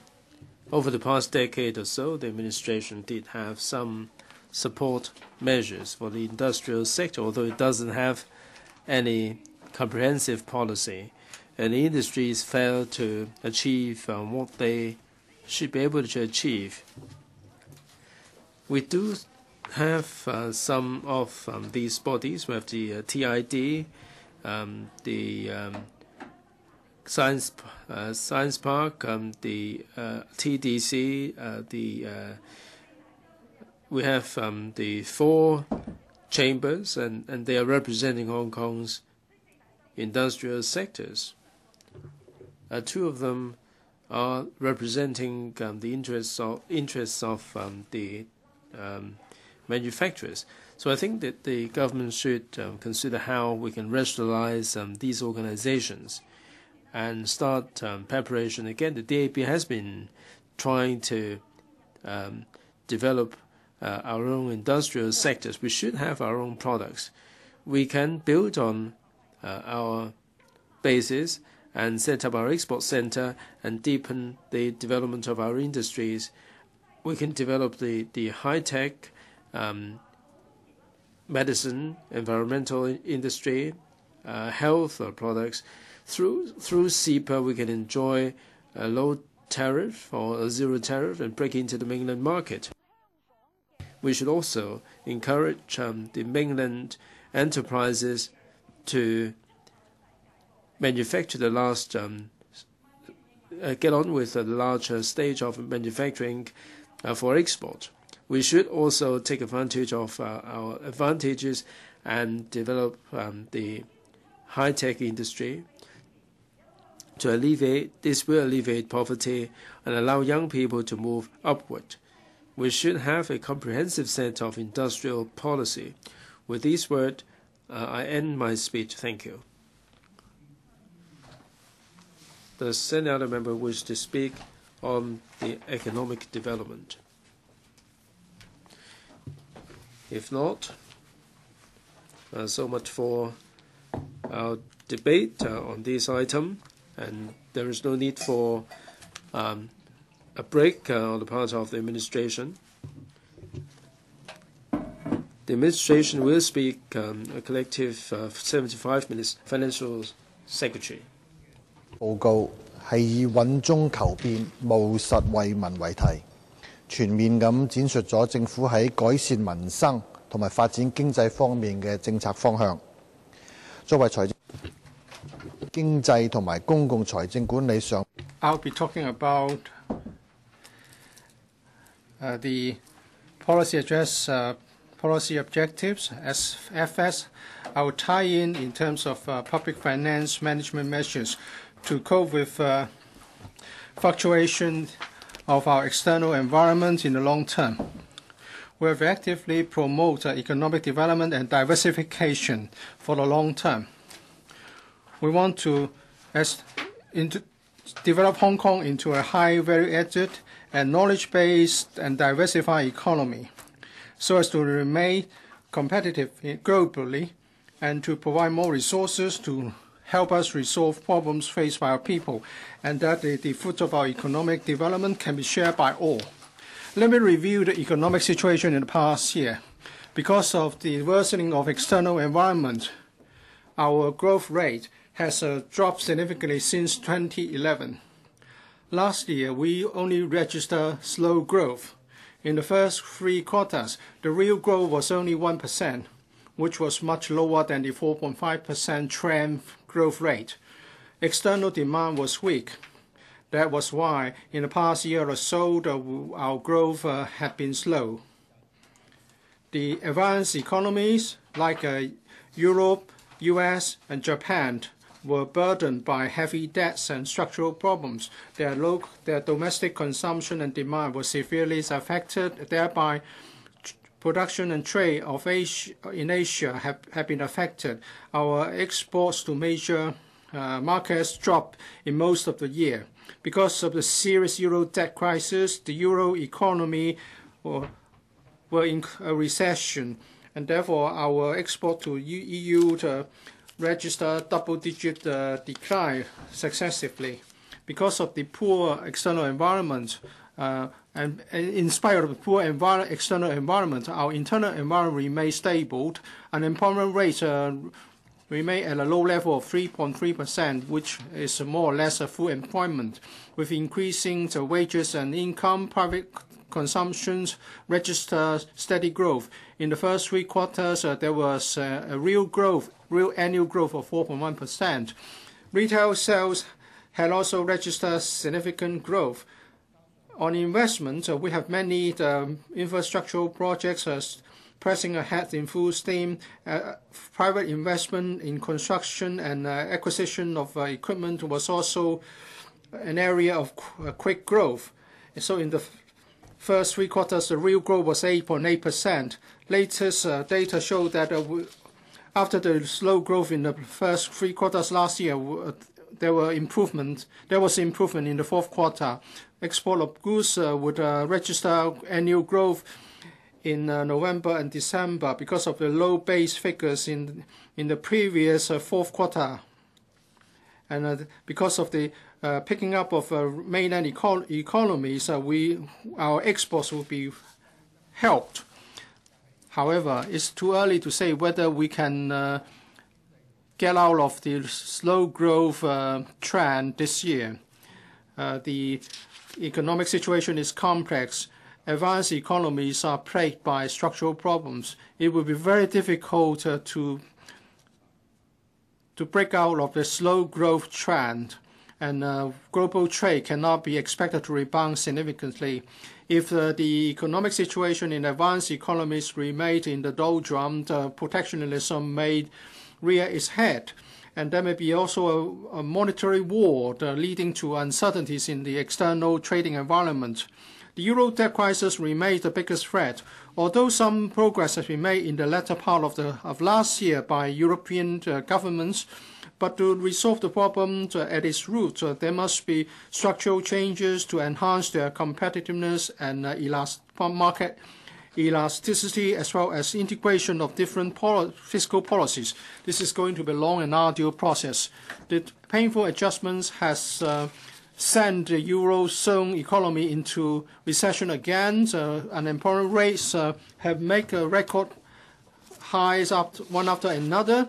There's also a resistance to reform, and because of the political questions such as elections in Italy and Germany, the euro debt situation may still make a turn for the worse, and the euro debt crisis may still continue to trouble global economy for a longer time. We must remain vigilant for volatilities. Although the fiscal cliff was avoided earlier this year in the US, but the compromise was only to delay the problem by 2 months, and the raising of the debt ceiling would only last until the middle of May.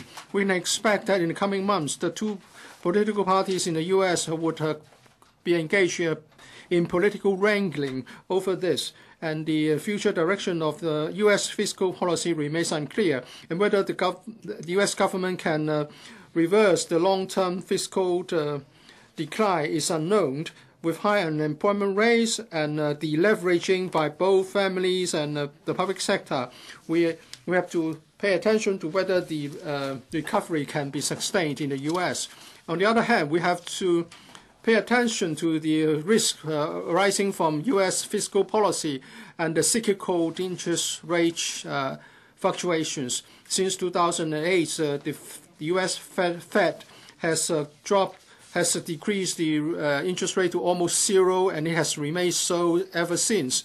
With the 3 rounds of quantitative easing, the U.S. government has increased the repurchase of bonds to an unlimited amount, and so far every month $85 billion of bonds are purchased. And Mr. Bernanke, the Fed chairman, has announced that the adjustment of interest will be pegged with unemployment rate and inflation rate in the U.S. and it will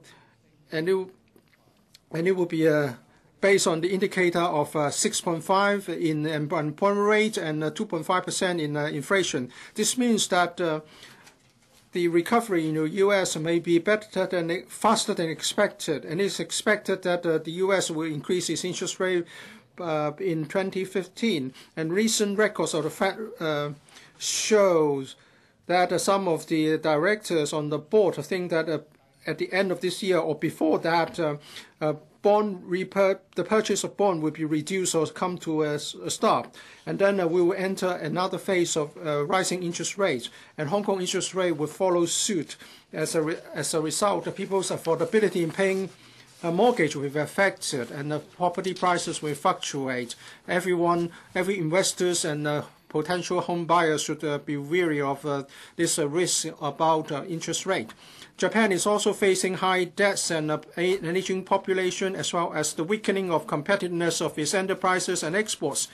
It's in a technical recession. The government has increased its fiscal measure to support growth, and it would adopt bold monetary policies and stimulate economy through the depreciation of Japanese yen. And this has added to the fluctuation in the monetary markets around the world. And as the major economies are poor, the IMF has, in its recently published World Economic Outlook, estimate that the world economic growth rate would just be 3.5% or lower than the trend growth rate. The recovery of mainland economies is the major driving force of growth. With the warming up of the mainland economy and the bottoming up of growth in the third quarter, this year, our exports will be stabilized and may fare better than last year. But because of the poor economic situation in advanced economies, we cannot expect a big rebound this year. Our internal economy will remain stable. Our employment and public revenue would remain good generally, with a booming tourism industry and also the appreciation of asset prices and the wealth effect. Private consumptions would be benefited. On the other hand, we have a lot of infrastructural projects, and private consumptions has been growing fast, and which will also provide impetus for growth. Externally, because of the stable food and commodity prices, imported inflation has slowed down because of the lowering of inflation rate in our importing sources. And the average inflation rate last year was 4.7%, lower than the 5.3% the year before. And in the fourth quarter, it dropped to 3.8% and lower than the 6.4% in the fourth quarter the previous year. So in the short term, the inflationary pressure should be well under control. And also the continuous lowering of the inflation globally would be limited, as food prices are showing signs of rising again, as well as the quantitative easing measures introduced in Europe, America, and Japan. There's a surplus of liquidity which may push up commodity prices globally. We may have to face another round of imported inflation, and rental are rising quickly. That may also add to the pressure of inflation. I will announce my budget at the end of February. At that time, I will also announce my forecast for the economic growth rate and projected inflation for the coming year. The SCD would talk about our work on developing various industries, and the STH and SFST would talk about aviation and logistics. and the development of the financial sector respectively. The SCMA will talk about the trade relationship between Hong Kong and the mainland. With this remark, I urge members to support this year's policy address. Secretary for Commerce and Economic Development. President, I will speak on our work on commerce and economic development. On a macro perspective, the government is committed to providing a favorable environment for the businesses. We have a simple taxation, simple and low taxation rates, a good, a sound rule of law, and proper infrastructure. Because our land and manpower resources are limited, we must focus on high-value and high-tech production activities. The Economic Development Commission, led by the CEO, will look from a high level how we can make use of our inherent advantages and also the opportunities brought about by the country to broaden the base of economy so that we can work out on long-term development strategy and to consider industries that can further promote growth of our economy. We hope that it can help to create jobs and improve people's livelihood. Many members mentioned about the difficulties faced by SMEs. We'll continue to offer various assistance for them, including helping them to secure financing, expanding market, and enhancing overall competitiveness.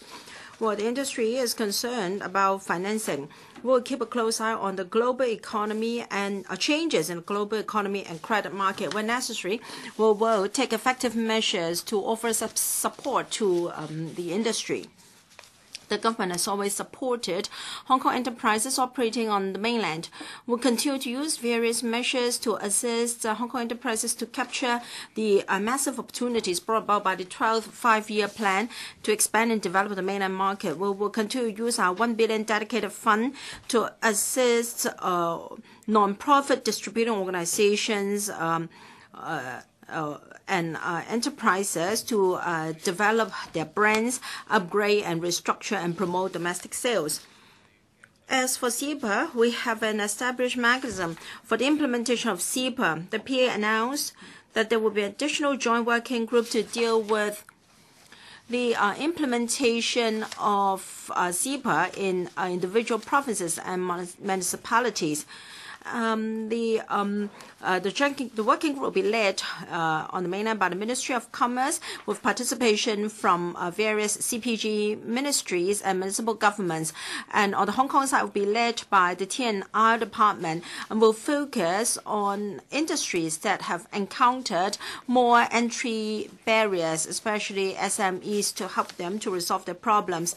In order to further the liberalization of trade and services so that by the end of the 12th five-year period, we can have full liberalization. The government and the CPG ministries are working out our concrete work plan and have invited the industries to give us their views. There are only 3 years to go before the end of that period, and we will try to speed up the pace of liberalization. Through CEPA, we will seek further liberalization of Hong Kong services into the mainland. Under the gradual principle of CEPA, the Hong Kong SARG and central government, when discuss various measures under CEPA, will try to implement pilot and early implementation so as to serve as an example for other parts of the country and to lay a foundation for extension to the whole country. Well, based on the aspirations of the industry through the CEPA discussion mechanism, we will ask for the early and pilot measures to be extended to all provinces, in particular the provinces in the PRD region, to provide more business opportunities. As for intellectual property, we are now reviewing our patent system. The Hong Kong Patent System Advisory Committee has advised the government on this. Very soon we will map out our way forward, and we are going to report to the CI panel in February. Given that we have a knowledge-based economy, intellectual property rights do come with a value, and there are more and more trading activities on this. Hong Kong has every potential to become a trading center in IPL. We intend to set up a working group with the government, industry, and academia and research sectors participating so that we can work out the overall strategy and also the necessary support needed by the government. Regarding international trade, in order to defend our economic interests and strengthen our international positioning, we'll continue to sign free trade agreements with our trade partners so that our goods and services can enter into these markets with favorable conditions. With the great support of the central government, we have asked to join the China-ASEAN Free Trade Zone, and we are now lobbying various Asian countries. And we will continue to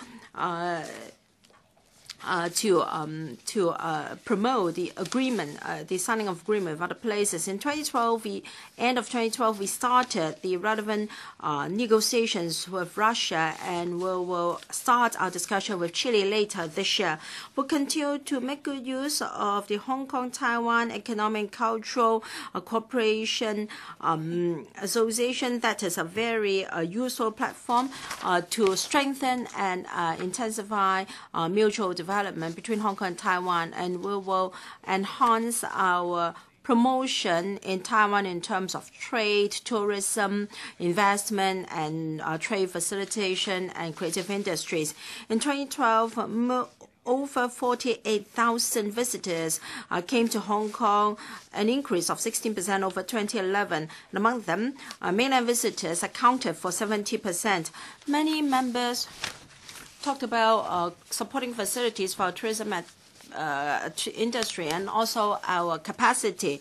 Well, these involve the short and medium and long-term development of the industry. Looking ahead in 2012, our tourism industry will still face a lot of challenges, including competition from major tourism destinations in the region, uncertainty in the global economy, and also tension in geopolitics. We are optimistically prudent about our development, and will enhance our receiving capacity to ensure that our tourism industry can develop in a healthy and sustainable manner. Regarding regulation of the trade, in 2011, we completed a relevant review, and we've decided to set up a statutory independent organization called the Tourism Regulatory Board, and to regulate tourism, travel agencies, tourist guides, and tour escorts. We are now preparing on the new regulatory framework, including the relevant bill. We intend to submit a bill to LegCo in the middle of next year. We are committed to becoming the capital of creativity in Asia. So the CE has announced that another $300 million be injected into the Create Hong Kong project so as to fund more projects, and we intend to apply for the necessary funding from Finance Committee within this year. Earlier this year, under the Film Development Fund, we launched the first drama movie program. We will sponsor budding directors, novice directors, and they will produce commercial movies with the support of the Film Development Fund. We believe that this will help the industry to nurture and nurture new blood. Our animation industries and design industry have very good potential to develop. The animation base will be launched in 2013, and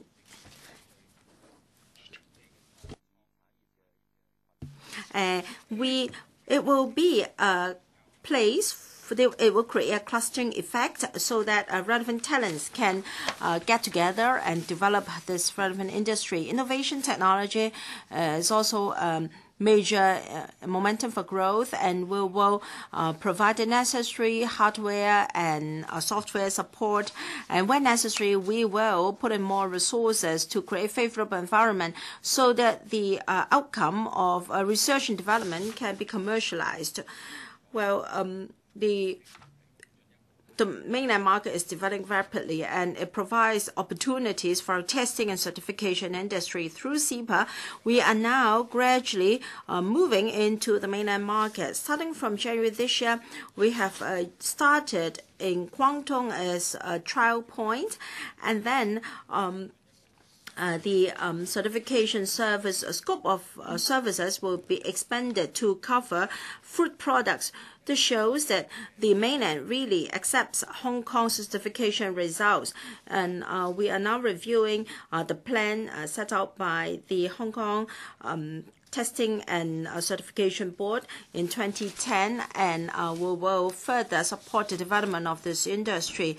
We attach a lot of significance to the development of information and communications technology. We are now reviewing our Digital 21 strategy so that we can update our development blueprint. Cloud computing is a new development trend. It will help users to flexibly deploy and share computer resources. It can lower the time and cost for launching new services so as to enhance productivity and service quality. We intend to invest over $200 million for the government to create a cloud platform, and then by 2013 end we will launch the first phase of service to cover electronic data, synergy, and electronic procurement. As for broadcasting, we will continue to promote the development of digital terrestrial TV and digital sound broadcasting. We will further enhance the infiltration rate or penetration rate of digital terrestrial TV and promote digital sound broadcasting services. The RTHK is involved in various new development projects, including the provision of digital sound broadcasting services, participation in community participation and broadcasting services trial project. With these remarks, I urge members to support the PA. Secretary for Transport and Housing.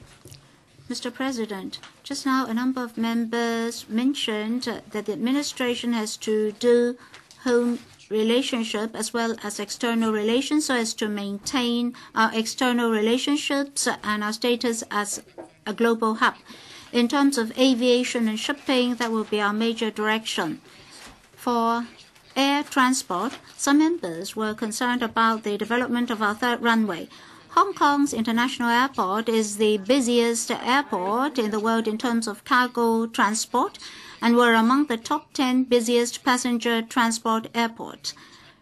We have 61 jurisdictions as our aviation partners.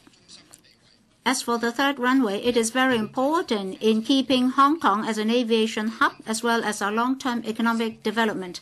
In principle, we've agreed to construct a third runway. As a result, in August last year, the airport authority had already started concrete planning for the third runway, including an environmental impact assessment, which is to last about 2 years. Will also be dedicated to make our airport a green airport. Will exhaust all ways and means to explore the third runway and its impact on the environment, and with transparency and professionalism will conduct the EIA. At present, we envisage that the third runway can be completed and commissioned in 2023. Before the completion of the third runway, the AA will follow its plan and enhance the airport facilities. The new air cargo terminal will be commissioned soon. And after the completion of that, our freight throughput can be enhanced by 50%. That is up to 7.4 million tons per year. And in order to address our need in 2014, we'll have a midfield development plan to build a new passenger terminal, 20 frontal stands, and automatic people mover, that is APM.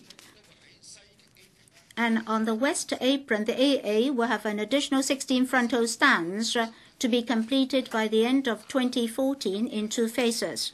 Upon the completion of these 2 projects, our airport will have a total of 182 frontal stands, an increase of 26%.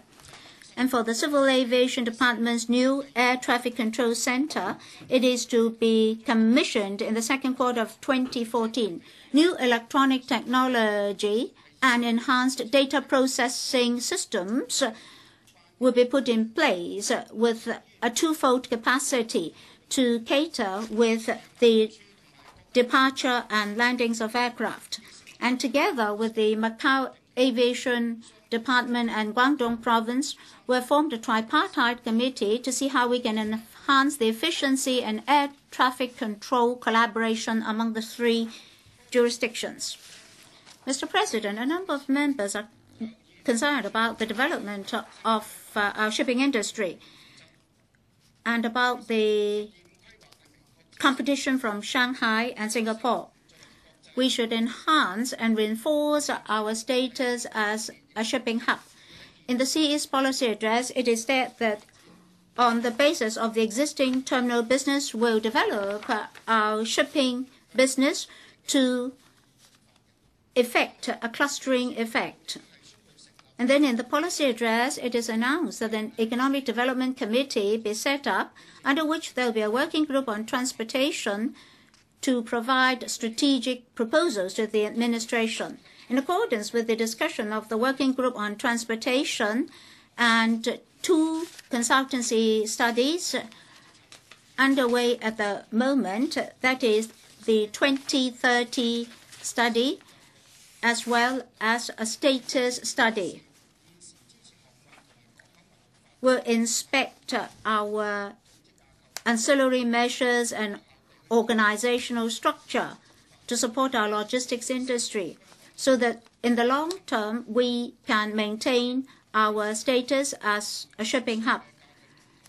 We'll also review the structure of the Marine Department, as well as 3 bodies, the Hong Kong Maritime Industry Council, Hong Kong Port Development Council, and Hong Kong Logistics Development Council. Mr. Frankie Yik should feel comfortable that the administration won't wait till we have the study results. We've already worked on several fronts. Our shipping industry has a very sound foundation. The consultancy studies will examine the existing position and potentials of our shipping industry, including shipping management, financing, insurance, law, arbitration, shipping agency, and leasing. We'll make reference to other maritime hubs in the world and to rise to future challenges and opportunities, so that we'll make proposals on the future direction of the development of Hong Kong into a maritime hub. In the region, we do face fierce competition from neighboring jurisdictions. There are opportunities as well as challenges. To address that, we have to enhance our clustering capacity and upgrade our service industries. On the whole, in terms of infrastructure, promotion, and talent training, we'll provide support to the shipping industry.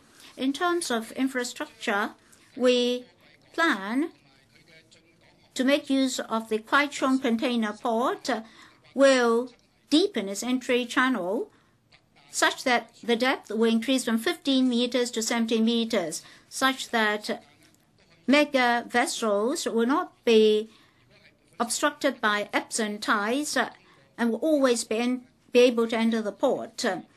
We envisage that the project will be completed by 2006.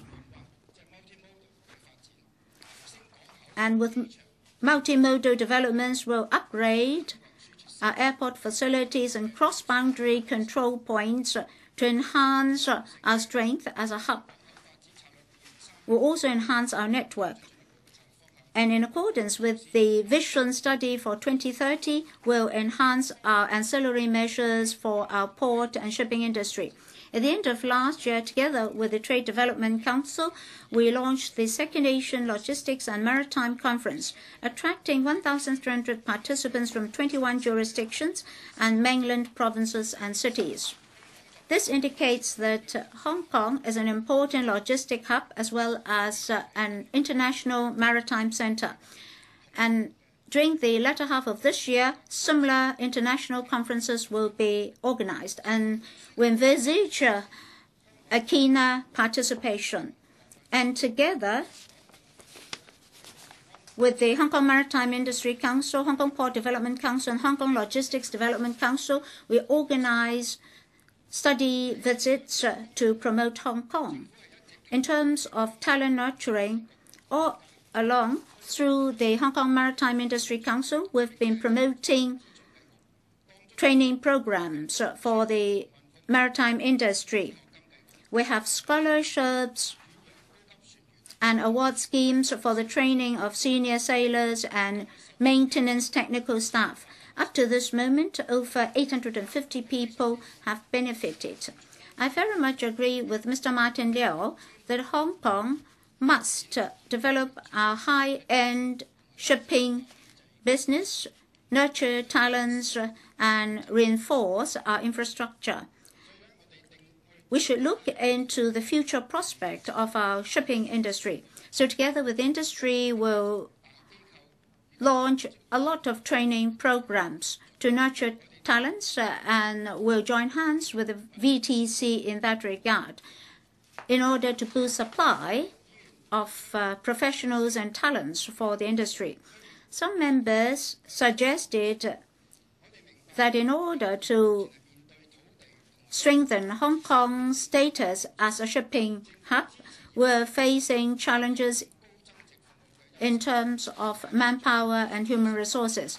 So we must adopt a high-tech approach and supply more land size for that purpose. In Qingyi, we put forth 2 sites covering 4.8 hectares for the purpose, and early this year, by open tendering, we put forth another Qingyi site of an area of 2.1 hectares. Together with the 4 logistics centers in Wai-chuen, the Wai-chuen district will be providing a total floor area of 1.6 million odd square meters for logistics. We'll identify other suitable sites for the development of the logistics industry. Within the first quarter of this year, the administration will start the second phase of the Enhancing Land Supply Strategy study, including the reclamation project to start in Lantau Island. On the basis of the study results and projected throughput for the aviation and shipping businesses, will reinspect how Lantau Island could be put to use in that regard. With these remarks, I support the motion. Secretary for Financial Services and the Treasury. Mr. President, first of all, I'd like to thank members for providing a lot of valuable comments concerning ways to promote the development of the financial services industry. The financial services industry is one of the competitive industries of Hong Kong at the global level and has the highest level of complementariness with the mainland. In the special chapter on Hong Kong and Macau of the 12th Five-Year Plan, the national government has already emphasized the need to develop Hong Kong as an IFC. Well, in fact, the financial service industry accounts for 1/6 of the GDP of Hong Kong. It's an important economic pillar and drives our economic growth, providing 220,000 jobs. A lot of them are highly skilled and highly qualified, but there are also jobs for other backgrounds and other educational attainment. And in fact, between 2007 and 2011, among the jobs created, the non-management and non-professional jobs have seen an increase of 4% on average. And in fact, the importance cannot just be seen in the ratio taken up by the industry in the GDP as well as the number of jobs. In fact, it has a strategic value and it provides service to other industries, facilitating the growth of the real economy. in 2010 in relation to the use of commercial services like advertising, promotion, auditing, accounting, and legal services, as well as transportation, communications, and property services. The total expenditure is $4.2 billion, accounting for 2.3% of the GDP of Hong Kong in that year. In the past few years, there have been a lot of fluctuations in the financial services industry, but then our financial services industry have shown that it has the ability to take on the challenges, and they have been operating soundly. While there are still uncertainties in the global financial markets, the government as well as the regulators will continue to be alert, and we will monitor the latest position and will take the measures to make sure that our markets will be operating normally. We'll also make use of the opportunities offered by the relatively better economic performance in the Asian Pacific region, the national government's support, as well as the high-speed growth and the reform and opening up of the mainland, so that we can maintain our leading status as an IFC, riding on our strength, like the infrastructural facilities, our legal system, regulatory system, flow of capital, and also the convergence of talents. We want to have further development of the financial markets, and we'll be riding on various opportunities, and then we can have more business opportunities as well. The setting up of the Financial Services Development Council will mean that there will be a high-level and effective platform so that we can give advice and comments on ways to complement the internationalization of the financial markets of our country, and we can further develop the financial industries of Hong Kong, make it more diversified, raise its status, and make it more effective. In fact, the membership comes from the financial services industry and related sectors. They are broadly representative. They've already set up they're going to set up five task force after calling its first meeting. I sincerely hope that the work can tie in with the work of the administration, regulators, and the industries, and contribute to Hong Kong being raised as the most influential IFC in the world. With the support of the central government's policies as well as the market forces, we have been riding on the opportunities offered by the widespread use of renminbi outside of China. We have the largest volume of offshore renminbi business. In fact, as of last year, the renminbi dim sum bond market has already issued almost $300 billion renminbi's worth of bonds. And then the stock markets the securities market has also launched a number of investment products, like 4 A-share exchange-traded funds on the basis of renminbi qualified foreign institutional investors, renminbi futures, as well as dual tranche, dual counter shares of renminbi and Hong Kong dollars, as well as renminbi denominated derivative warrants. And in the first 11 months last year, renminbi trade settlement settled via Hong Kong banks worth more than 2,300 billion renminbi, a rise of 41%. And the offshore renminbi market of Hong Kong is deepening and maturing, and we will further enhance our role as an intermediary, and there will be a diversification in terms of the products to be launched. And in fact, in the coming year, we are going to deepen the financial cooperation between Hong Kong and the mainland. Like we are going to have more financial institutions taking part in the RQV work. We will lower the thresholds for mainland medium and small enterprises to become listed in Hong Kong, and there will be QFII and QDII at the individual level. And there will be mutual recognition of investment products and investment funds.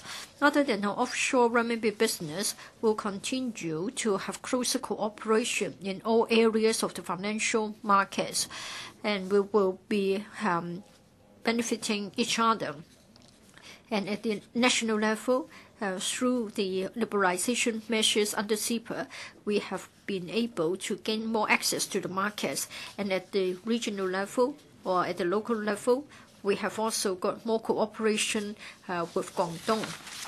And then I would like to turn to the latest development of the capital market. As of end of last year, the Hong Kong stock market has a total market value of $12,000 billion, ranking second in Asia and ranking sixth in the world. And for IPO, capital raise last year reached $90 billion, though smaller than the year before. But then for the Hong Kong exchange, in the past 5 years, for the capital raise in IPOs, the amount was $1,100 billion, being the first among the exchanges in the world. Relying on the market liquidity, and as a result of the close liaison with the mainland market, our stock market has a competitive edge. We will be allowing for more mainland enterprises to become listed in Hong Kong, and B shares will be listed as H shares, and then we'll allow other enterprises from other jurisdictions to become listed in Hong Kong as well, and it will be enhancing our quality. So they will become one of the most attractive markets for IPO. And in fact, Hong Kong has become a major asset management center in Asia. And the central government has also indicated its desire to support Hong Kong as an international asset management company. As at the end of 2011, the fund management business altogether managed a sum of over $9,000 billion, a rise of 54.5% when compared to 3 years ago. And in fact, 2/3 of the business came from non-Hong Kong investors. So we are sort of very attractive in the eyes of the overseas fund managers. We've always been enhancing our status as an asset management center, and we have been concluding avoidance of double taxation agreements with many more trading and investment partners. There are already 27 such agreements, and we are developing Islamic financing. We are fine-tuning our trust law, and we are having more promotion in both the mainland and overseas. As to the development of the Islamic finance platform, the 2012 Taxation and Stamp Duty Legislation Alternative Bond Scheme Amendment Bill has already been read the first and second time on the 9th of January this year. And we'll be tying in with your work so as to have it passed as soon as possible. And in this way, we can facilitate the issuing of Islamic bonds in Hong Kong. And we are also reforming the trust law, and there will be legislative amendments to balance the new powers to be given to the trustees. And the reform measures will make sure that the trustees will be able to manage the trust more effectively, and it will make our business more competitive, and more people will come to Hong Kong to set up trusts, and this will enhance our status as an international asset management center. We expect to table the relevant bill in the LegCo in the first quarter of 2013. And then for the MPF, we are going to cooperate with the MPFA to improve the system. There will be short-term, medium-term, and longer-term measures to make sure that to promote the downward adjustment of the MPF fees. The MPFA, towards the end of last year, made announcements about the findings of the consultants concerning the costs of the trustees.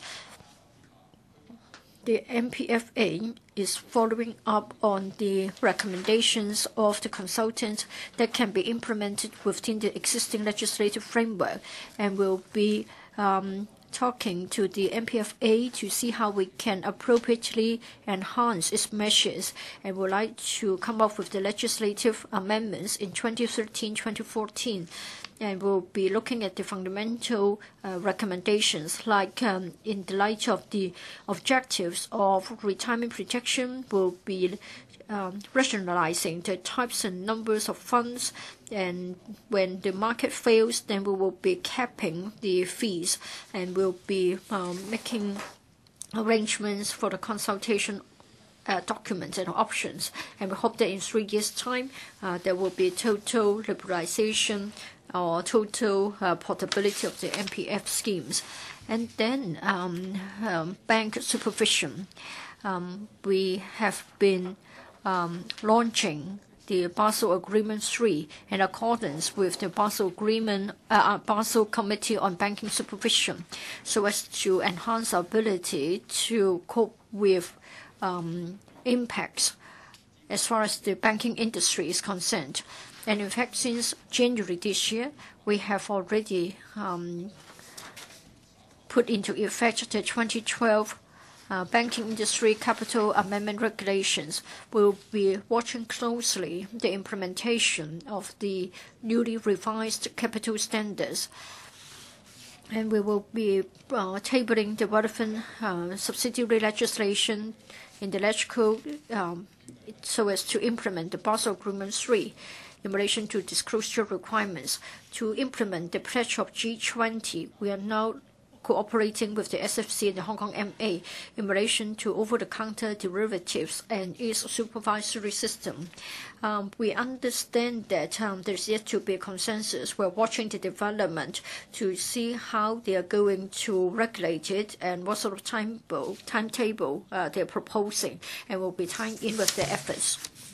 As the policy address has mentioned, the focus of the world is shifting eastwards, and by implementing the 12th five-year plan, the national government is providing a lot of momentum to the economy of China.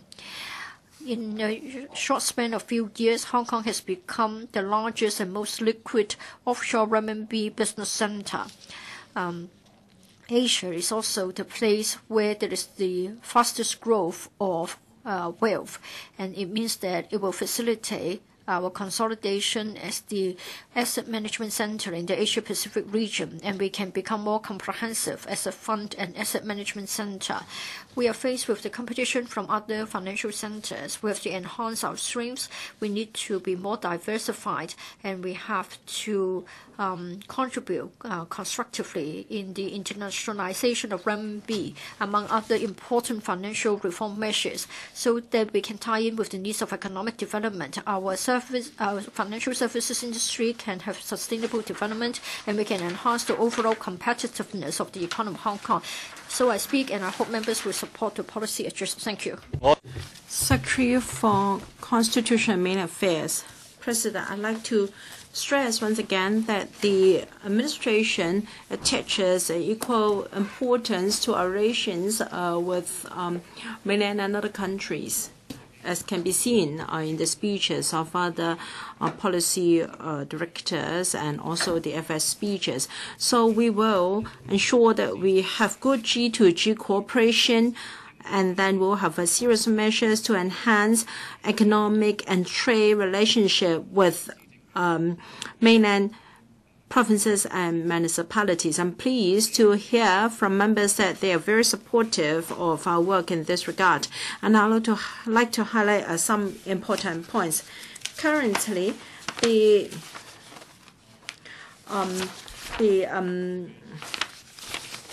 administration has got 4 economic trade offices on the mainland, in Beijing, in Guangdong, and in Chengdu. And recently, we intend to set up the 4th ETO on the mainland. We will ensure that we can help Hong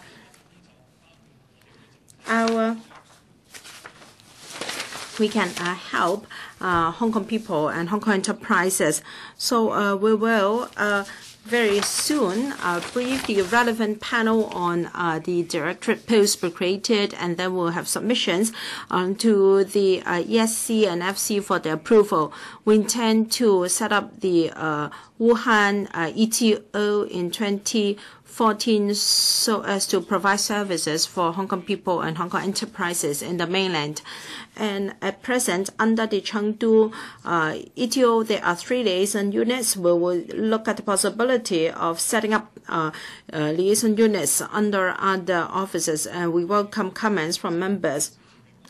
We would also like to enhance the functions of mainland offices to provide better support to Hong Kong enterprises and Hong Kong people on the mainland. We will discuss with the relevant bureaus and departments to take forward work on the following 4 aspects. First, every mainland office will have dedicated staff to strengthen liaison with Hong Kong residents and groups in major mainland cities, including business groups, student groups, elderly retiring in the mainland, through various channels and activities, and will render necessary assistance and information, including healthcare, tax matters, legal matters, etc. Second, we will set up an immigration division in the Chengdu ETO, in addition to those in the Office of the Government of the Hong Kong SAR in Beijing and the Chengdu ATO.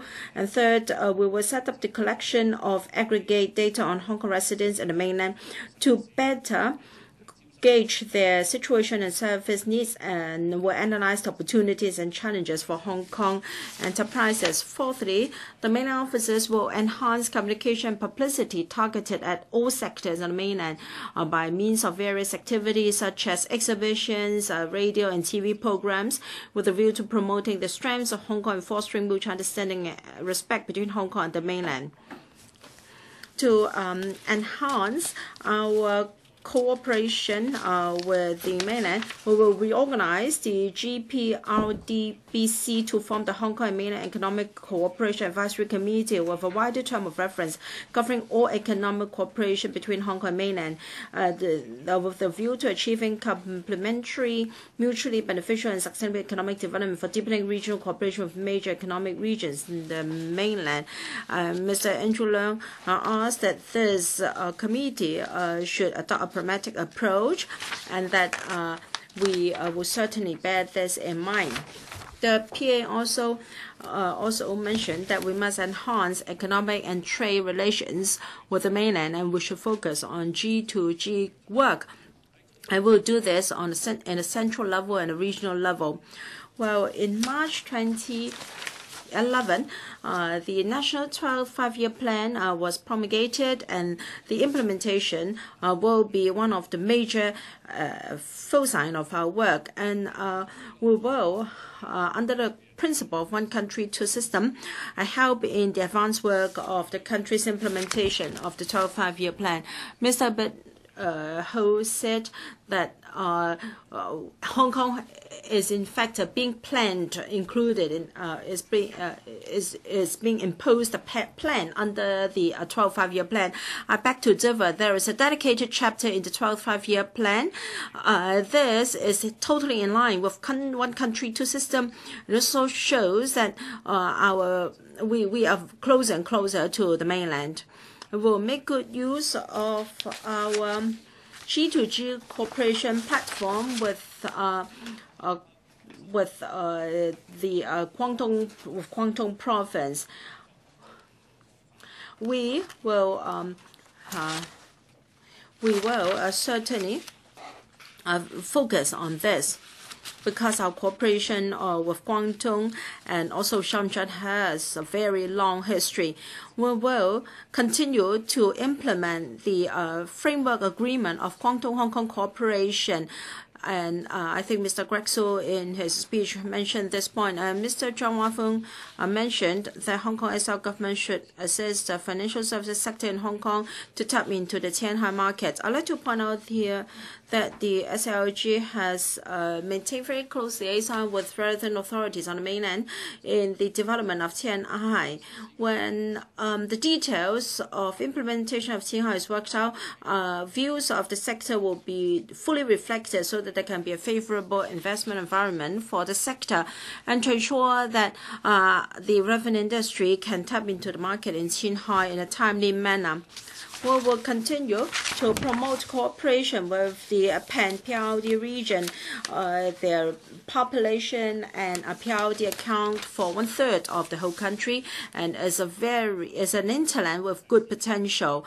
We have very close liaison with the international market, and I think we can certainly help the Pan-PRD to go global and to attract investment inward.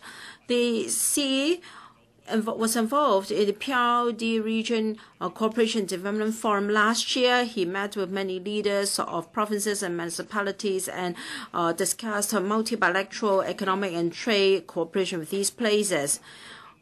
Hong Kong residents frequently have to go to the mainland for work, for leisure, and more mainlanders have chosen to come to Hong Kong for tourism, for shopping, and also for education.